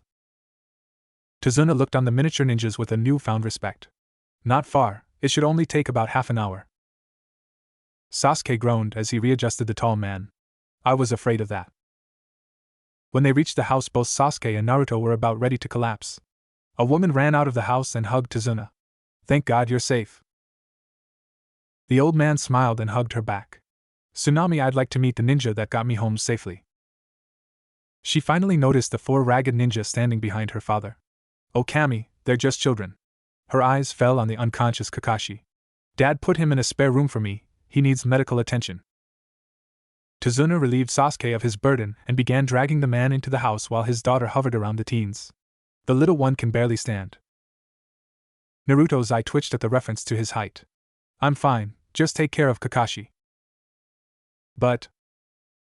Don't worry, ma'am, we'll take care of him. Just please help Kakashi-sensei. The woman nodded to Sakura and followed her father into the house. The ninja walked in behind her. Naruto collapsed onto the floor almost as soon as they got inside. Sasuke followed soon after. Sakura looked at the 2 boys stretched out on the floor and shook her head. Naruto, give me your gloves. Blue eyes snapped open and locked on her. Why? Sakura sighed. He was so defensive sometimes. Because I need to check your injuries, and if you don't want me to touch you, I'm going to need something on my hands. Naruto seemed a bit unsure, but he pulled off his gloves and slid them across the floor to her. She pulled them on, noticing that though he was shorter, his hands were slightly bigger than hers. All right, now loose the shirt. As Naruto went through the awkward motions of removing his shirt, with only one working arm, he learned to fully appreciate his mask. It hid the blush caused by stripping in front of a girl. Sakura came over and began untying the bloody bandages. She pulled her medical kit out of her bag and put some more antibiotic on the wounds. How did you get so tan if you have to stay covered up all the time? He looked over his shoulder. Do you really think this is the best time to ask about something like that?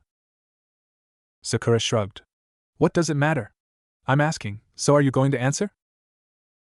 Naruto looked ahead, trying to ignore the light touches on his back. My room has a glass ceiling in it so that I can get sunlight during my down HH. What the hell was that? Sakura pulled some gauze out of her kit. I popped your shoulder back in place. Now stop whining and lift up your arms so I can bandage your back. Naruto did as he was told. You could have warned me. Sakura laughed as she began to wrap the bandages around his chest, being careful to avoid contact. If I had warned you, then it would have hurt more. She tied off the bandages. How do you feel now? Naruto rolled his shoulders a bit, causing Sakura to blush slightly as his muscles flexed and stretched. Better, but my shoulder is still a bit sore. Sakura rolled her eyes. Boys can be such wimps sometimes. Come here. Before Naruto could protest, she grabbed his shoulder and started rubbing. His face was so red by this point that it put tomatoes to shame. Sasuke smirked as he watched his 2 teammates. I see how it is. You just go after the boy with the best sob story at the time, Sakura. The glare she shot at Sasuke could have made ice shiver, but when she looked away, her hand slipped. Before she could stop herself, her arm brushed against his shoulder. In that second of contact, she felt a sharp pain in her shoulder and the sting of antibiotics on her back. She reeled backwards in shock, falling onto the floor in a heap. Both boys snapped around to look at her in shock. Sakura, are you okay? I'm so sorry, this is all my fault. His blue eyes shone with concern and fear. I'm alright, Naruto. I only touched you long enough to feel what I just did, no big deal. Besides, it was my fault anyway. I should have been more careful. Naruto grabbed his shirt and put it on quickly in a desperate attempt to protect her. Can I have my gloves back, please?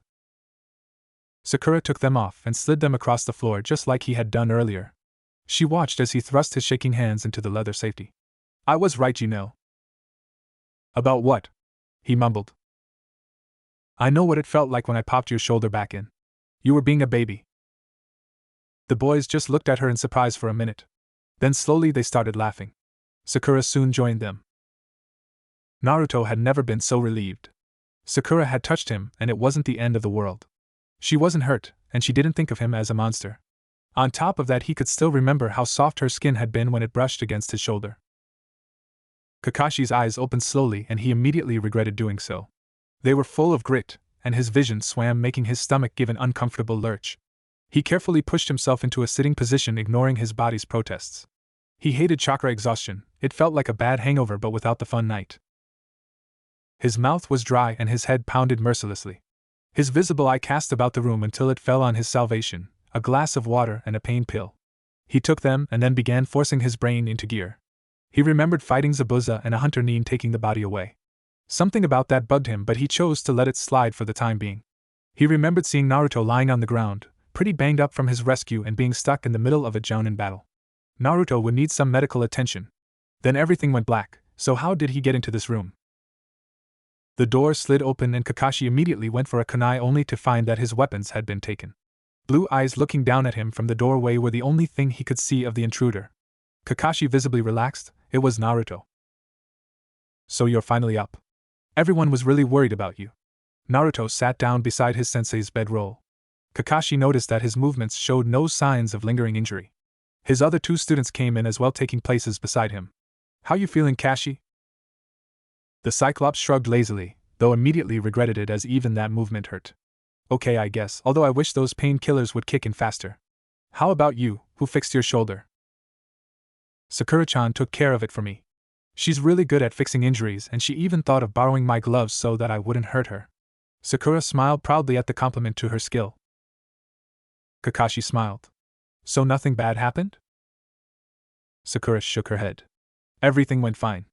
Although my arm slipped when Sasuke-kun distracted me and I felt Naruto's shoulder getting popped back into the socket. He was being such a baby about it too. Kakashi laughed lightly. Well, I suppose it's easier to say that when the pain isn't real. All three Genin looked confused. What do you mean not real? Naruto nodded at his pink-haired teammate. She felt it, doesn't that make it real? Kakashi thought for a moment. I suppose I never told you what it is like to touch you, did I? Naruto shook his head. I guess it never seemed important since I was reliving your experiences and you already knew how bad it was, but it's not the same. Naruto was puzzled. If they were his experiences, how could they be different for someone else? You see, Naruto, we only see and feel your memory. Each moment happens in seconds.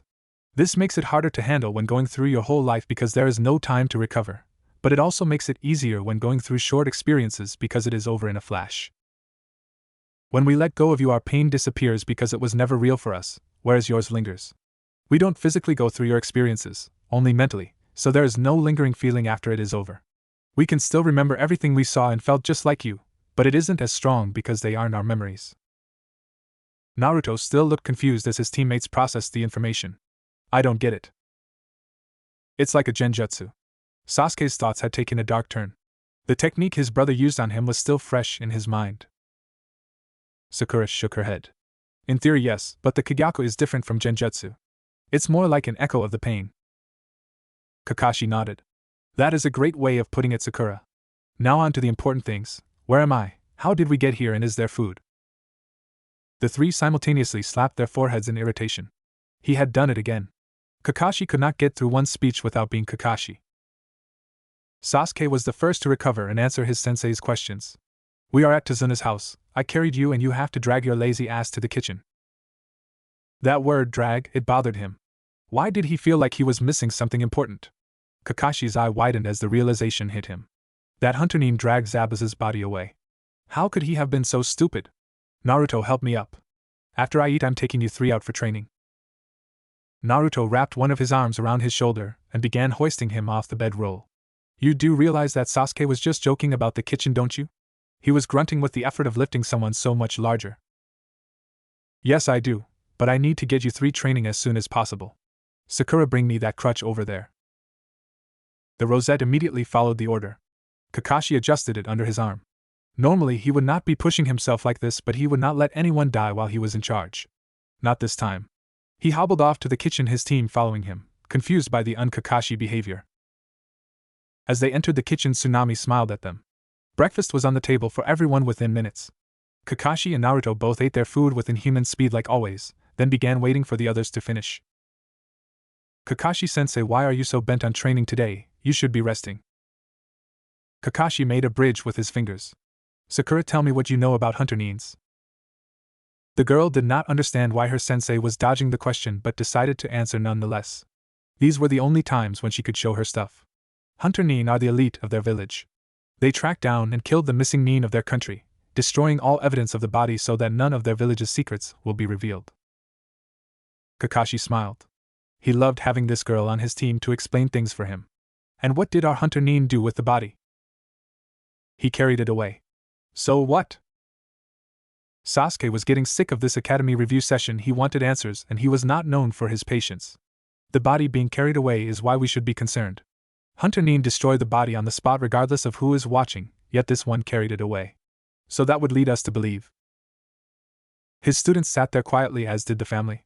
Kakashi was about to let them in on his information when it finally dawned on Sakura. Zabuza is still alive. The family gasped in shock, having been told the whole story by Tazuna. Exactly.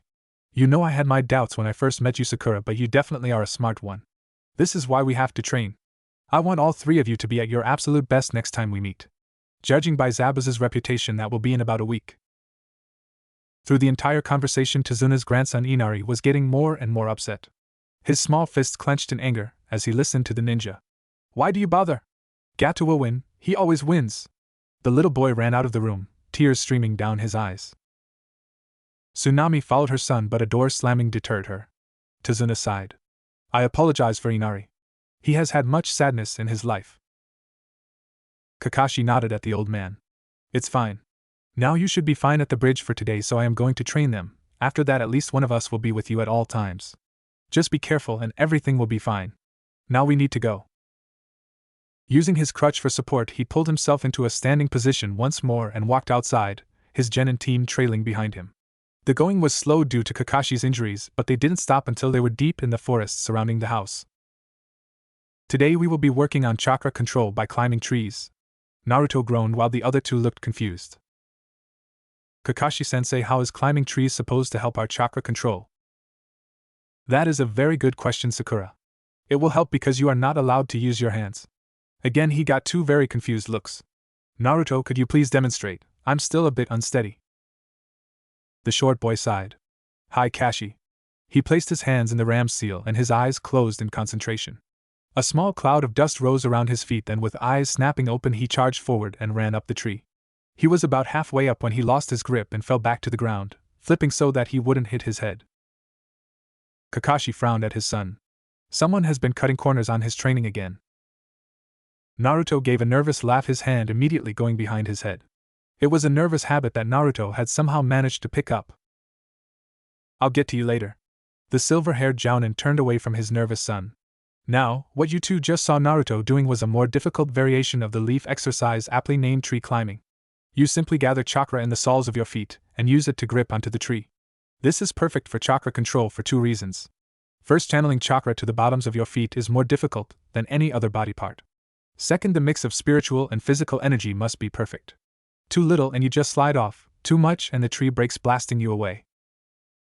Sasuke listened to the explanation but never took his eyes off of his diminutive friend. How come Naruto knows how to do this and we don't? Kakashi rolled his visible eye. I taught Naruto this exercise in his first year of training because his chakra control is abysmal. He has to work on it constantly because his chakra is so unmanageable.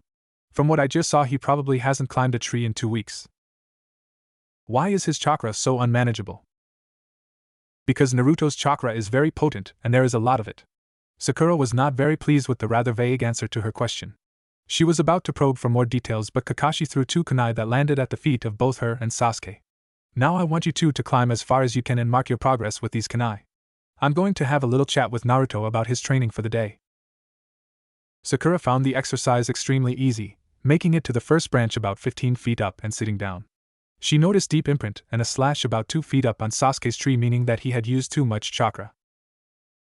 Kakashi turned from a sulking Naruto to see how his other charges were faring. He was surprised to see how far up Sakura had gone in one try. Well, it looks like the female of the team has the best grasp of chakra. Sakura smiled brightly at the compliment, but Sasuke gave an irritated growl. Don't worry Sasuke, you did better than Naruto on his first try. Now keep at it, you two. Mr. doesn't want to practice, will be right with you. Naruto rolled his eyes and made about 50 kage bunshin. Each one ran up to a tree and started climbing. The real Naruto sighed as he got into a push-up position. You know that this could be counted as child abuse. Kakashi put his foot on Naruto's back. Shut up and give me 50. He didn't remove his foot as his student began his exercises. About an hour later found Sakura taking a break. Sasuke continued charging up the tree, gaining inches each time. The Bunshins were almost making it to the top at a run by now, while Naruto was reduced to doing clapping push-ups under the watchful eye of Kakashi. Sakura didn't know where the boys got the energy, especially Naruto, who had spent the last hour doing sets of 50 in every kind of push-up imaginable, while maintaining 50 clones. As he finished the last push-up, one of his clones finally made it to the top of a tree. It gave out a yell of triumph, and then all 50 dispelled at the same time. Shouting in discomfort, Naruto grabbed his head and collapsed onto the ground. Oh man, major brain rush. Kakashi tapped the boy lightly with his foot. Too much information at once? The boy nodded as he pushed himself up. Good, maybe that headache will remind you why you don't shirk training. Now I want you to walk up that tree and alternate hanging squats and crunches in sets of 100 until I get all of you for lunch. Naruto glared at the silver-haired slave driver. This is cruel and unusual punishment, you sadist. The teacher gave an evil cackle. I know. A humph of irritation, and Naruto stomped over to the tree and walked up it without even pausing to focus his chakra. The power of youth shall prevail. Believe it. Kakashi flinched. Stop traumatizing me. Never. You a youth. Gig. I'm going to get you for this, you little bastard. Naruto had already started doing the squats as he hung upside down from a branch. Revenge is unyouthful, Kakashi. The Jounin was very near the point of pulling out his gravity-defying silver hair. I'm going to need therapy after this. Instead of making himself bald, he turned and started walking towards the house. There's that hip attitude again. Kakashi flinched. He hated it when Naruto got on these streaks. He was far too good at imitating the eccentric Jounin. Guy he could handle, but seeing the boy he took care of acting like Guy was another story. A few hours later saw both Sakura and Sasuke on the ground panting. Sasuke had only just made it 3/4 of the way up the tree, and now felt like passing out. Naruto was still hanging upside down doing his assigned workout, though his clothes were sticking to him from sweat, and his breathing was ragged. Both resting Genin watched him with some sick fascination. Where does he get the energy? Sakura didn't know how to answer Sasuke. Naruto, why don't you come down and take a break? You look like you are going to pass out. It was true. His legs and stomach screamed in protest at every movement, and each one to more effort than the last. His clothes were drenched with sweat, and his mask was suffocating, but he pressed on. I'm not stopping until that pervert gets back here. I won't give him the satisfaction of knowing that he got me to give up. I always finish the training he gives me, and I'm not going to stop that now. Sasuke's eyes widened as he watched his friend push onward. He could tell that it was only pure stubbornness that kept Naruto's body from shutting down. The black-haired boy got up and focused his chakra. If Naruto wasn't going to stop, then neither was he. Again he began running at the tree. A few minutes later Kakashi strolled into the clearing to see the boys still going. All right, you two, that's enough training for now. You all need some food and a break. Naruto still hung upside down while Sasuke returned to the ground, very ready for some food. Is this all, Kashi? I could keep this up all day. His blue eyes closed slowly and the chakra in his feet dissipated, leaving him to fall towards the ground. In a burst of strength she didn't know she possessed, Sakura leapt forward and broke his fall. Kakashi sighed. Let's get the baka back to the house. He'll be fine with some food and rest. Between Sasuke and Sakura, Naruto's weight was easy to bear, and they made it back to Tsuna's with little incident. Once inside, they left Naruto's unconscious form in the living room and went to wash up. Kakashi stayed and pulled the mask off of Naruto's face so that he could breathe freely, revealing the blonde hair and boyishly handsome face. Then he removed his shirt so that Naruto lay half naked on the floor. Kakashi knew that Naruto passed out largely due to the heat caused by his clothing coupled with exhaustion. As he went to grab a canteen of water from the kitchen, a head of pink hair peeked around the corner. Sakura approached Naruto's sleeping form with all the silent grace that comes with being a female ninja. She crouched down next to him and looked at his peaceful face, her lips curved in a smile. I see you found out who my roommate is. Sakura jumped at the sound of Kakashi's voice but quickly regained her composure when he didn't seem mad. I've known since the day after the demon brothers attacked. Kakashi's eye closed in one of his smiles. I figured you would be the one to figure it out. He walked towards the two teens on the floor. Does Sasuke know as well? Sakura's eyes returned to her snoozing friend. I didn't tell him, if that's what you're asking. It is Naruto's secret to reveal, not mine. Kakashi looked on the young girl with even more respect. She really had matured in these past few days. Sakura was blossoming right before his eyes. He saw her hand move towards the sunny yellow hair of his charge but stopped it before her fingers found its softness. Don't want you to accidentally touch his skin, who knows what you might see. The girl frowned as she pulled her hand back. It isn't fair that he has to live like this. No, it isn't, but I'm very glad he found a friend in you, Sakura. Who knows, maybe one day you will be ready to touch him and share his burden as I do. Before Sakura could respond, he poured out half of the water in the canteen onto Naruto's face, making the teen wake up spluttering in surprise. Welcome back to Earth, Naruto. He handed the rest of the water to the boy, who began to drink greedily. Then blue eyes landed on the third person in the room and Naruto almost choked on the cool liquid. Sakura-chan, what are you doing here? The girl laughed at the rather comical expression on his face. I wanted to make sure you were okay. Now relax, Naruto, I already knew that you lived with Kakashi-sensei. This caused the fox boy to glare at his guardian. Hey, don't look at me like that. You said so yourself that she was smart. She figured it out on her own. Now I suggest that you finish that water and put on a fresh mask before anyone else walks in. Naruto bolted down the liquid like he did his food and took the fresh mask in Kakashi's hand. Within seconds the bright hair and handsome face were concealed beneath thin black cloth. I'm going to run and change my clothes. I must reek from all that sweat. With that he went to his room, passing Sasuke on the way. The genin turned to watch him go, and his sharp eyes fell on something strange. Where did the wound on his back go? There isn't even a scar there. Kakashi flinched. He was hoping that neither of them would notice that. Now he had to make up a believable cover story on the spot. He racked his brain furiously before smiling as he landed on pure gold. Well, Naruto can't be touched by most people, right? So that means no doctors. Because of that, his immune system and cell regeneration are far above that of a normal person, which is why he didn't die of blood loss when I got rid of the poison. His healing process gets stronger every year, and eventually I think he'll be able to recover from anything short of cutting his head off. It's just his body evolving to survive. His was very pleased to see that both his students accepted the explanation he had come up with. Naruto definitely owed him big time, although it was his fault that he passed out and was seen without a shirt on in the first place. Naruto came back fully clothed in a fresh outfit. Hey everybody, is lunch ready? I'm starving. They all went into the kitchen to see Tsunami setting out bowls of food for everyone. Ah, food! You are by far the most wonderful person I have ever seen, Tsunami-san. The woman giggled at the boy's enthusiasm while her son rolled his eyes in irritation. Tazuna walked through the door. I've been working like a dog all morning and nothing will make me happier than a nice home-made lunch. Well then you better sit down and eat, Dad, because these ninja of yours have been training all day, and they might just eat everything I've made. Lunch was a nice affair with Naruto and Kakashi pulling their usually speed-eating routine as everyone else ate at a normal pace and talked. Naruto went through 4 helpings before he was satisfied. The pink-haired girl looked at him in surprise. She dieted constantly to maintain her figure, and here he was tossing back enough to feed 2 and still keeping a trim physique. Where do you put it all, Naruto? His blue eyes looked at her filled with confusion, then glanced back down at his plate as realization dawned. Oh, well, I have a really high metabolism to begin with.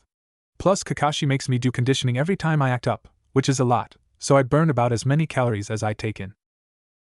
Speaking of physical exercise, after passing out from what I put you through, you will not be taking part in training this afternoon. The boy was shocked. You can't be serious, Kashi. I'm fine, I can take the work. Kakashi shook his head. Naruto, it has only gotten hotter out there since this morning, and with the amount of clothes you're wearing you risk heat stroke. You've already pushed yourself to the breaking point once today. I'm not going to let you do it again. Instead you will be meditating while Sasuke continues climbing. If he has any problems, I'm counting on you to help him out. While you two are doing this, I'm going to be teaching Sakura how to walk on water. Sakura looked up in shock. You're going to be teaching me something new on my own? Kakashi smiled. Out of the entire team you have the best chakra control, and you won't be getting any further by continuing to climb trees. It wouldn't be fair if I let their ability hold you back. Sakura had never felt so proud of herself. She was never considered the most advanced in anything ninja-related before. Naruto smiled at her like he always did when she succeeded at something, while Sasuke looked a bit jealous. Inari looked at all these foolish ninja that worked so hard to win an unbeatable fight. He knew better though. It didn't matter how strong they were, people like Gato always win. He stood up quickly and ran to his room to cry for his fallen hero. Everyone watched him go, but no one followed him this time. Tsunami looked down, her eyes filled with sadness, knowing that her words would not break through to her shattered little boy. Kakashi cleared his throat. Well, we better get back to training. No body gets stronger by sitting on their ass all day. With that, the ninja left the house, leaving the small family to themselves for the time being. If there was one thing Naruto hated, it was meditating. Sitting still for hours on end didn't work for the energetic blonde boy. Sasuke had made great progress after Naruto had given him some advice Kakashi gave him when he was learning. The dark-haired boy was almost to the top running now. Sasuke was determined to have the exercise down by the end of the day, no matter what it took. He would not be the weak link in his team. He was an Uchiha with a mission, weak was not an option. He had just made it to the top when his energy gave out, and he fell to the ground, pushing off other trees to slow his progress. When he landed, it was to see Naruto in a handstand with his eyes closed. I thought Kakashi told you to meditate so that you didn't get heat stroke. I am meditating, I just choose to do so in a way that improves my balance too. Besides, what Kakashi doesn't know won't kill him. The black-haired boy shook his head in wonder at his strange teammate. What makes you work so hard? I could ask you the same thing. The dark boy's eyes became distant. You know about the Uchiha massacre, right? Well, what people don't know is that my older brother is the one who did it. He killed our parents, and then used an advanced form of the Sharingan to make me see the whole thing. I vowed that no matter what, one day I would be strong enough to kill him and avenge my clan. The shorter boy flipped his legs down and sat before his brooding friend. Do you really think that your parents want you to survive on hatred and need for vengeance? I mean, I've never had parents myself, but I always believed that the only thing they wanted was for me to be happy. Sasuke couldn't deny the wisdom of his friend, but that didn't kill his desire for his brother's death. I don't think I could ever be happy while he still breathes. Itachi ruined my life. Naruto's eyes shone with empathy. I understand how much it sucks to be alone. But you shouldn't let that keep you from living. Perhaps you should think of your goal in a different way. Instead of killing him for vengeance, kill him to bring him to justice. It was weird to hear the usually hyper boy sound so wise and calm. Sasuke decided to shove the advice away until he was alone. You never answered my question. Naruto pulled off one of his gloves and held his bare hand out towards Sasuke. The boy's black eyes focused on the exposed flesh, nervous of what was going to happen. I've been alone my entire life, and all but a few people in the village hate me. I've been attacked more times than I can remember, and my bloodline evolved as a way for me to protect myself and survive. Why do they hate you? Naruto had been prepared for this question. I was born on the day the Kyuubi was defeated. Because of that, I became the village scapegoat. With the demon gone, they needed somebody to take out their frustration out on. I was just the one unlucky enough to be chosen. I fight to protect the few people who see me for who I really am and to change the opinions of everyone else. He pulled back his hand and put his glove back on. The Hokage always says that I was smiled upon by Kami, because only an angel could forgive what I've been put through so easily. That isn't true though. I don't forgive as easily as he thinks, I just refuse to stoop to their level. Sasuke looked at his friend in shock. If Naruto was telling the truth, then his life had been much more difficult than his own. I don't think I could ever be as noble as you, so for now I'm going to cling to my revenge. But one day I hope I'll be strong enough to shake your hand without the gloves. Naruto smiled at him. I always knew there was more to you than the emo exterior. Sasuke stood to return to his tree climbing. Now you just sound like Kakashi Naruchan. The next morning found the team separated yet again. Kakashi had sent the boys to continue climbing while Sakura went for the morning shift at the bridge. Sakura had picked up water walking almost as easily as tree climbing, only falling in a few times. By the evening she had been running around on the water surface as if it was solid ground. Kakashi smiled as he realized that he had a team of 3 protégés each in their own right. In addition to Sasuke's previous title of genius due to how well he picks up all aspects of shinobi life, he also had Naruto and Sakura. Naruto was of course not the brightest crayon in the box, though much smarter than he let on, but he worked incredibly hard, a genius of hard work as Guy would put it. Then there was Sakura, smart and delicate. Originally he had pegged her as the weak link, but her chakra control was perfect, revealing that with a little hard work she had almost unlimited potential. The masked Jounin couldn't wait until the Chunin exams when he could rub his perfect team in all the other instructors' faces. Naruto and Sasuke could both consistently make it to the top of the trees by this point, but Kakashi had deemed them unready to walk on water. So instead of proceeding, he had given them each a set of weights and forced them to repeat the exercise. An extra 10 pounds on each limb didn't seem like much, until you put it all together and tried to defy gravity. In their first attempt, both boys only found themselves able to make it halfway before falling. Grumbling, they continued attempting to make it to the top with the added weight. Why is it that Sakura is ready to walk on water but we aren't? I mean, we both made it to the top yesterday, so why can't we move on to something new? The blonde grunted as he fell towards the ground yet again. Don't ask me. I've been doing this for 3 years and he still hasn't taught me how to walk on water. At least you've only been doing this crap for 1 day. That's right, you have been doing this a lot longer than me. The dark-haired boy smiled, no longer feeling like the weakest on the team. His Uchiha pride swelled up. So I guess that makes me stronger than you. After all, it only took 1 day for me to reach the top. Naruto glared at his friend. Like your emo ass could ever beat me in a fight. You look like you spend more time primping than training. Don't blame me because girls treat you like a leper. I'm not the reason you wound up with a totally screwed up bloodline dobe. Besides, I can't help it if I'm beautiful. Naruto laughed. The world is coming to an end. The emo made an attempt at humor. Sasuke rolled his eyes. I'm not emo. And I have always had a sense of humor. For instance, I always thought it was very funny when Kiba got dragged into class bound and gagged for skipping. So you only laugh when it is at the expense of others. Well, of course, it isn't funny when something embarrassing happens to me. Which explains why you spend so much time on your appearance in the morning. After all, we can't have an Uchiha looking like he rolls out of bed every morning. Sasuke smiled lightly. He had to admit he was getting used to Naruto's jabs at him.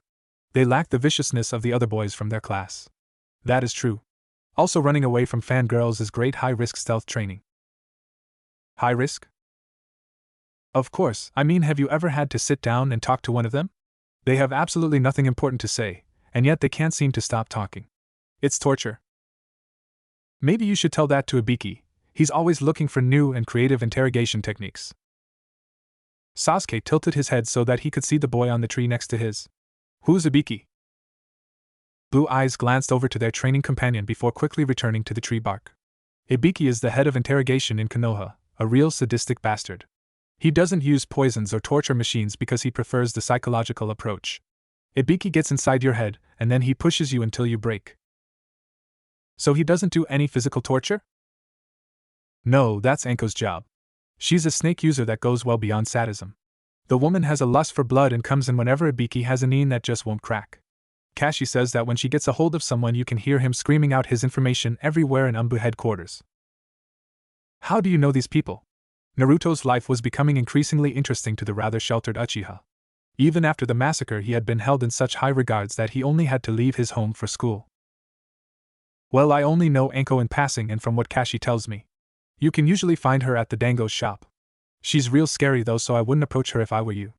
I accidentally made her drop her dango, and she chased me all the way home, cussing and throwing kunai. Sasuke shivered at the idea of this mentally unstable kunoichi. They let someone like her become a shinobi? Naruto laughed. Aji-san says that she isn't as bad as she seems. She gets associated with the defect of her sensei, and so she puts on a facade so people won't know it gets to her. Besides, she's fiercely loyal to Konoha. Now Ibiki I have actually met. Before I just knew him by reputation, but on the day of our graduation Mizuki turned traitor, and Ibiki decided to try something new. He had me use the Kagyaku on him, and after that Mizuki agreed to talk. He says I could have a future in interrogation, but it freaked me out to see the look on Mizuki's face when I touched him. I could never do that for a living, besides it's too personal and someone with a strong mind could probably turn it against me. So what makes you think that my fangirl troubles could help out with interrogation? I don't know. But just imagine someone coming up to you and saying give up the information now or I will lock you in a room with 100 rabid fangirls. Sasuke shivered. Now that's scary. They were both silent for a minute before bursting out in laughter. The image of a hardened criminal screaming to be let out of a room filled with gossiping screaming fangirls, who all bore a resemblance to Ino, was stuck in their heads. Both boys lost their concentration and fell from the trees. They had both been a few feet from the top, but hadn't noticed their progress due to the amusing conversation. Everyone met up in the house for lunch. Sakura looked exhausted, which was explained when Tazuna told them about her physical training. Kakashi was glad to hear that she had only taken one 5-minute break every hour. The boys also seemed tired, but both were happy to say that they made it to the top of their trees with the extra 40 pounds Kakashi had given them. He noticed that both boys seemed more comfortable around each other now. He was even more shocked when Naruto decided that the table had gotten too quiet and decided to say fangirls. For a moment, everyone just looked up in confusion except Sasuke, who stared resolutely at his food. That is until the stoic facade finally slipped and he began to snicker. The snicker turned into a chuckle and soon both boys were laughing. Needless to say, Sakura was shocked. She and Ino, along with every other girl in the academy, had been trying for years to break through his cold exterior. Here Naruto had managed to do it in one morning. Kakashi was making a mental note that sticking those two together for training yielded remarkable results. The laughter made little Inari very upset. "Stop it." The two boys made no response to his quiet request. "Stop it! How can you laugh like this when you are all going to die?" Naruto rolled his eyes in exasperation.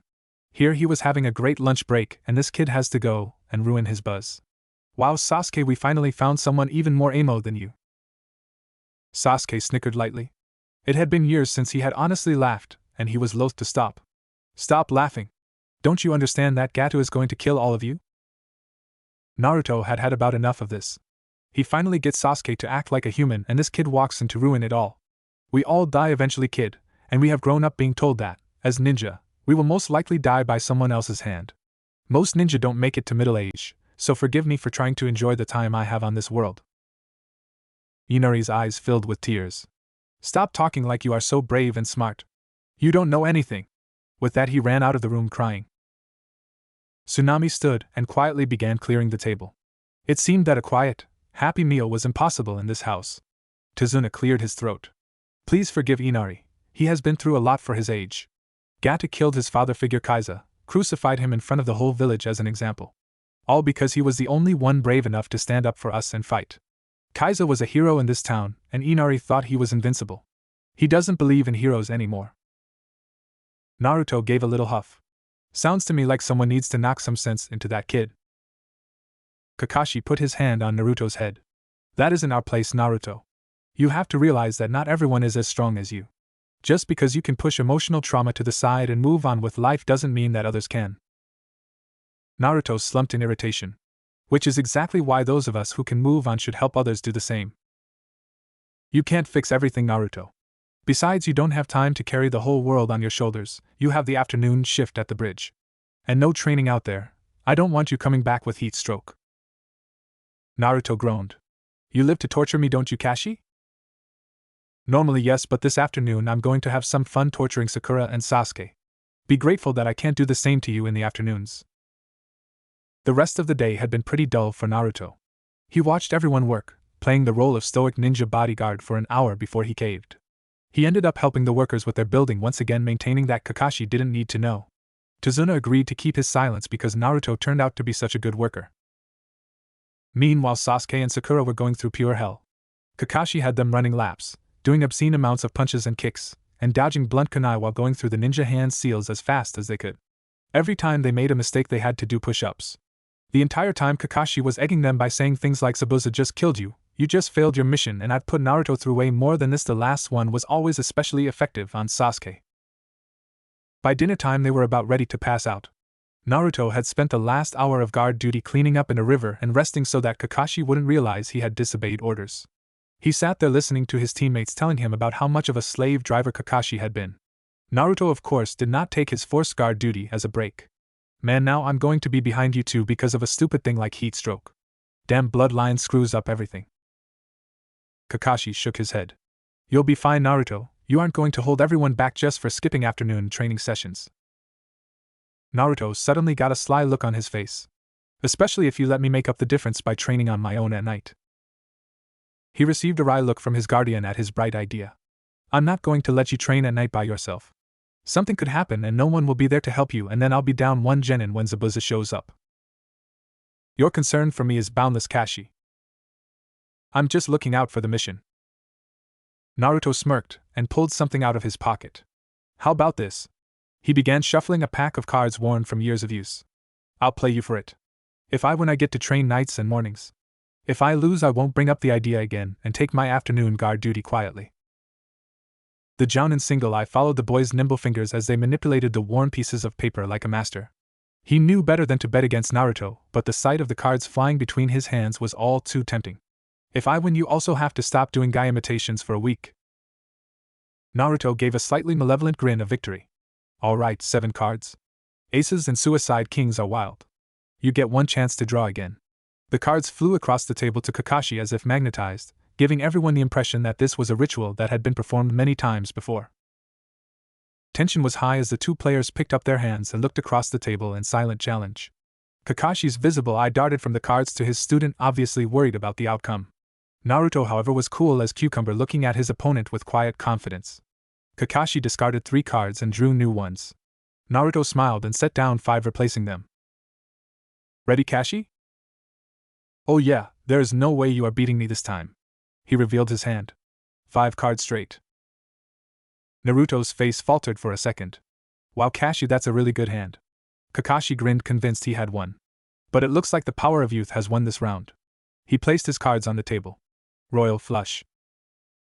Kakashi's visible eye widened in shock, and what could be seen of his face went pale. No way, best 2 out of 3.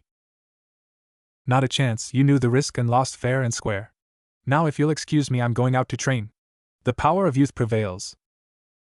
Kakashi slammed his head down onto the table in frustration. This is my punishment for teaching a 10-year-old kid how to play poker. Sakura's eyes widened. You taught him when he was 10? I was a shinobi in my 20s who was suddenly landed with a half-grown kid used to living on his own. I had no experience, no help, and I had to do something to get rid of the tension. It's not like he was going to respond to the overprotective parent figure when he had been taking care of himself his whole life. But you corrupted him. People are very impressionable at 10 years old, and thanks to you he might end up with a gambling problem. Kakashi couldn't help but laugh. Sakura, Naruto was corrupted long before I got my hands on him. When the Hokage found him living on the streets, and I didn't know as many cuss words as that kid. Even now he still has a nasty habit of picking pockets when he's hungry and short on cash. Kami knows he's stolen my wallet more times than I can count.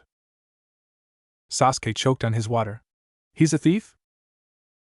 You'd be surprised at the things Naruto does. He only seems innocent and goofy because that's what he wants you to see.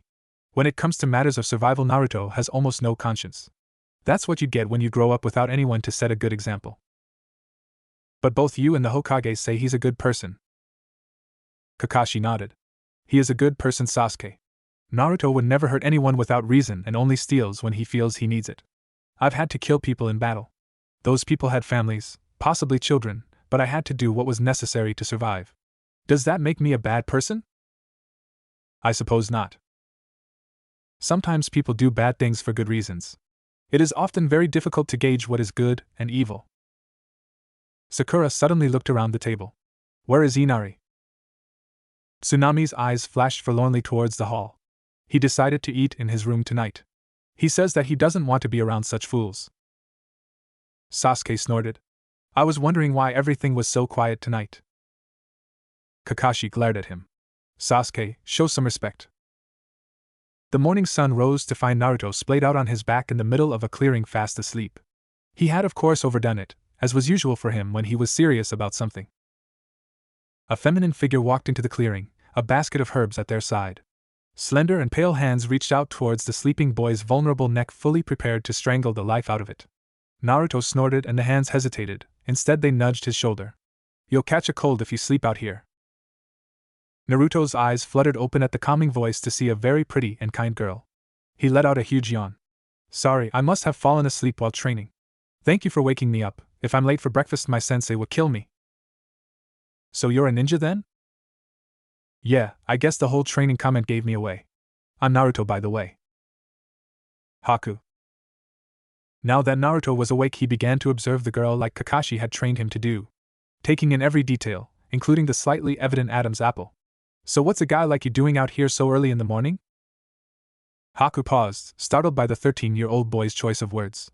So you noticed I'm a boy, impressive. I thought you were a girl at first, but the Adam's apple gave you away. I think the choice of pink causes the gender confusion. I suppose you're right.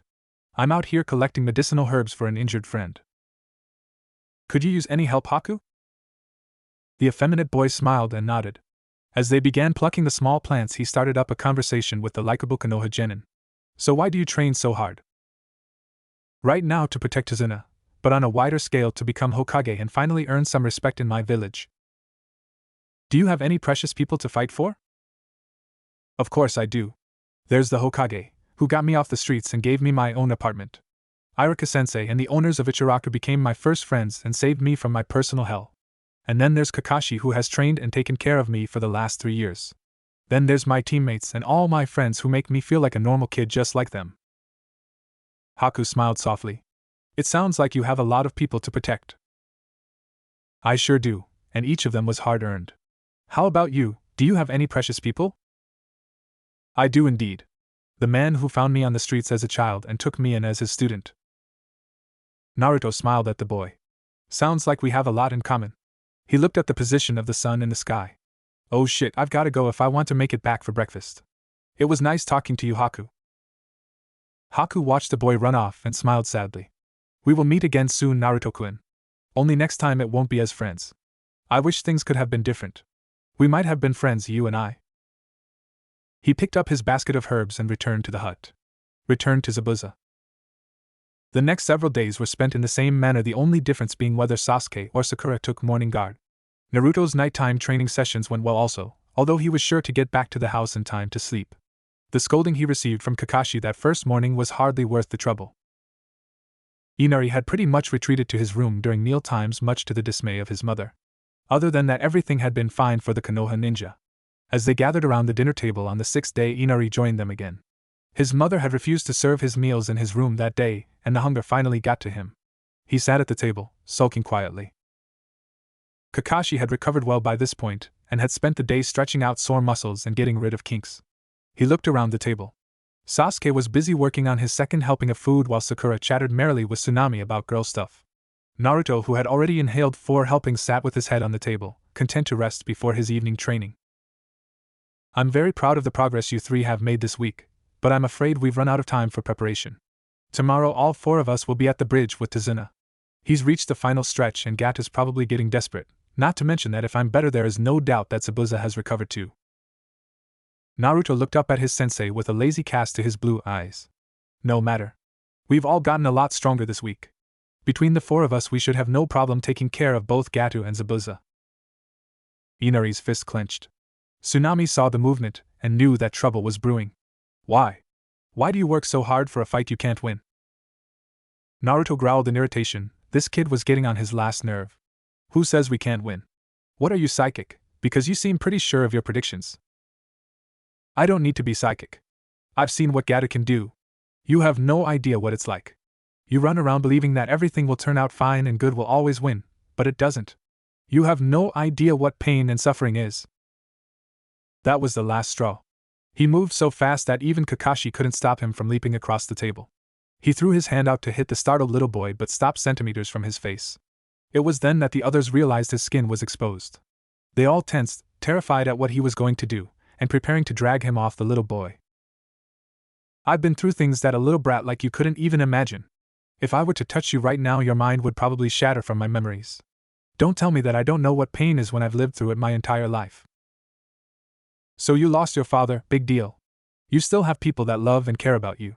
He died as a hero, and you should respect that, not wallow in your own self-pity. Not when others have it so much worse.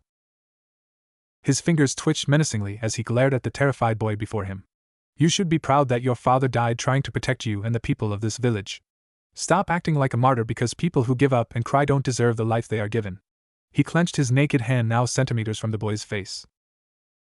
Kakashi was about to get up and restrain his student when the fist returned to his side. I'm going out to train, I'll see you all in the morning. Everyone could only watch in silence as he disappeared into the night.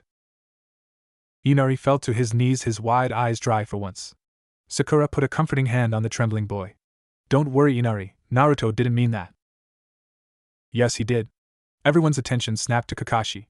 I've never seen Naruto get so close to losing control like that. He meant every word. The small boy finally began to cry again. Why would he say something like that to me? You have to understand that Naruto is a fighter, Inari. He has spent his entire life alone and surrounded by people that wanted him to give up and die. Despite everything, he kept going. He survived against all odds.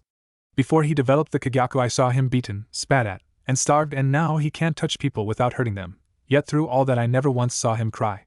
I think he just realized that the only thing tears achieved were wet cheeks. So listening to someone like you, who has given up despite still having so much, tell him that he should give up and run drives him crazy. Kakashi stood and walked toward the door.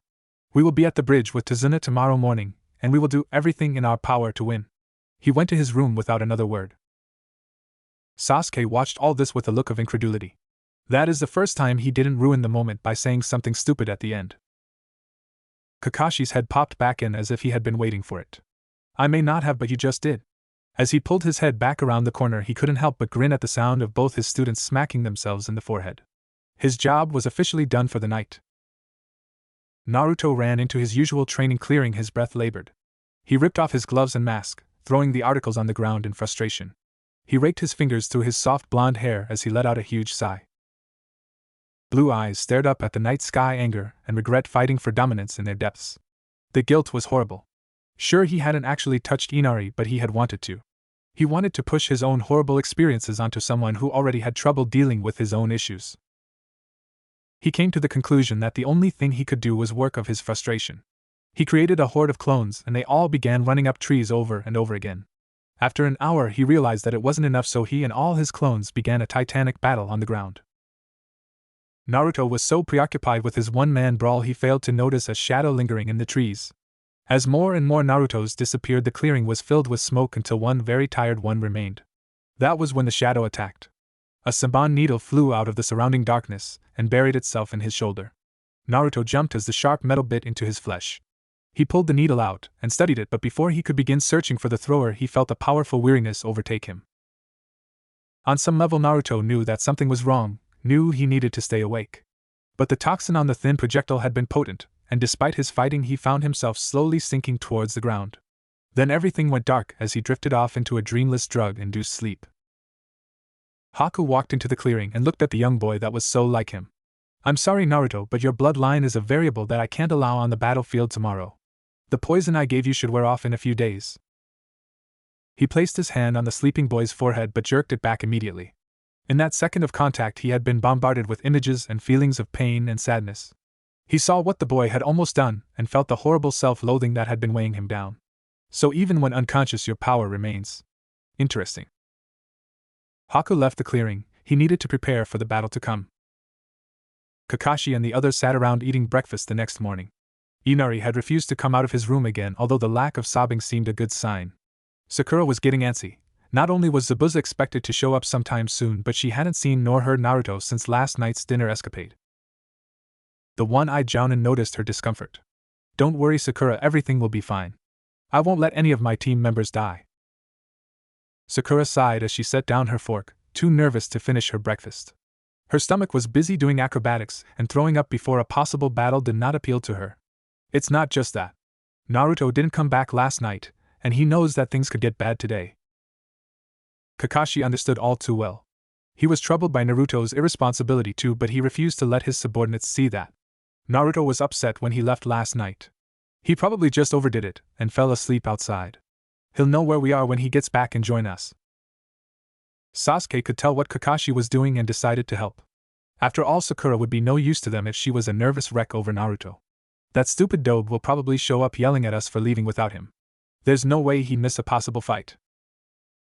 Sakura laughed lightly at that. She never thought that Sasuke would be one to try and make her feel better. "You're probably right, Sasuke. I don't know why I was so worried. Naruto can take care of himself, and there is no way he'd let us have all the fun." Sasuke's lips twitched slightly in the hint of a smile, but he quickly masked it. He didn't want people to think that he was going soft. Kakashi stood up and stretched. "Well, I think it's high time we head out. Tazuna-san's bridge isn't going to build itself." The four walked out the door, leaving Tsunami to clean up. She placed all the dishes in the sink and started washing, humming a soft tune as she worked. The noise in the kitchen masked the sound of the door opening and stealthy footsteps. She didn't notice that someone had entered the house until she felt cold steel rest against the side of her throat. "Scream and you can say goodbye to your pulse." Naruto woke up to find himself lying in the clearing. His eyelids felt like sandpaper as he forced them open, groaning as the bright sun temporarily blinded him and increased his headache. His mouth was dry and it was difficult to move, as if his muscles refused to respond to the commands of his brain. He couldn't remember what made him fall asleep. His finger gave an involuntary twitch, making him aware of the thin piece of metal under his hand. Taking much more thought than it should have, he was able to fold his hand around the steel and pull it towards his face. Seeing the Senbon reminded him that he had been hit with it before he blacked out. He took an experimental sniff at the weapon. His nose detected something sweet, poison, probably homemade. Either the maker was not well versed in the art, or they had not been trying to kill him. But why would they only put him to sleep? If only his mind wasn't so foggy, then he'd be able to figure out this puzzle.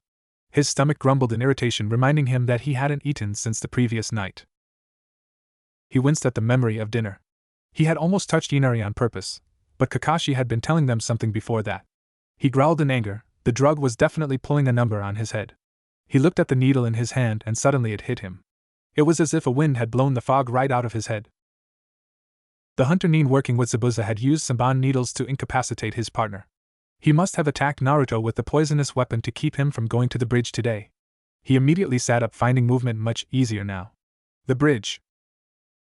Naruto pushed himself onto his feet, grabbed his mask and gloves and began running back to the house, his movements growing more fluid with each step. He vaguely pondered why the enemy ninja hadn't killed him but pushed it aside in the urgency of the situation.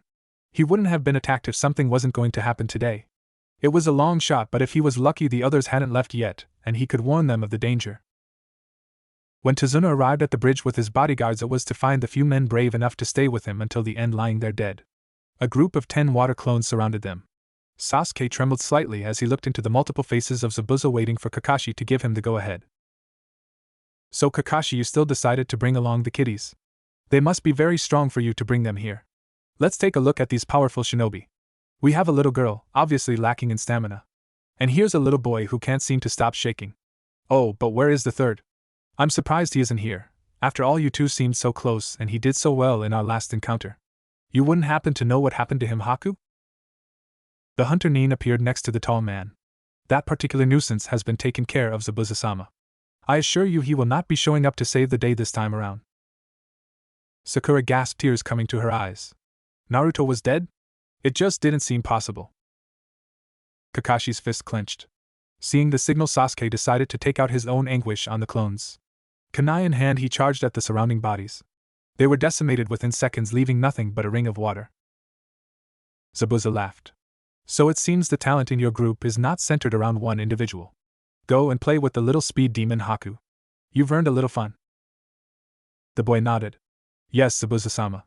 He disappeared, reappearing only to attack Sasuke. Sakura was about to go and help the dark-haired boy when Kakashi stopped her. Sasuke is the only one who can compete with his speed, Sakura. What you need to do right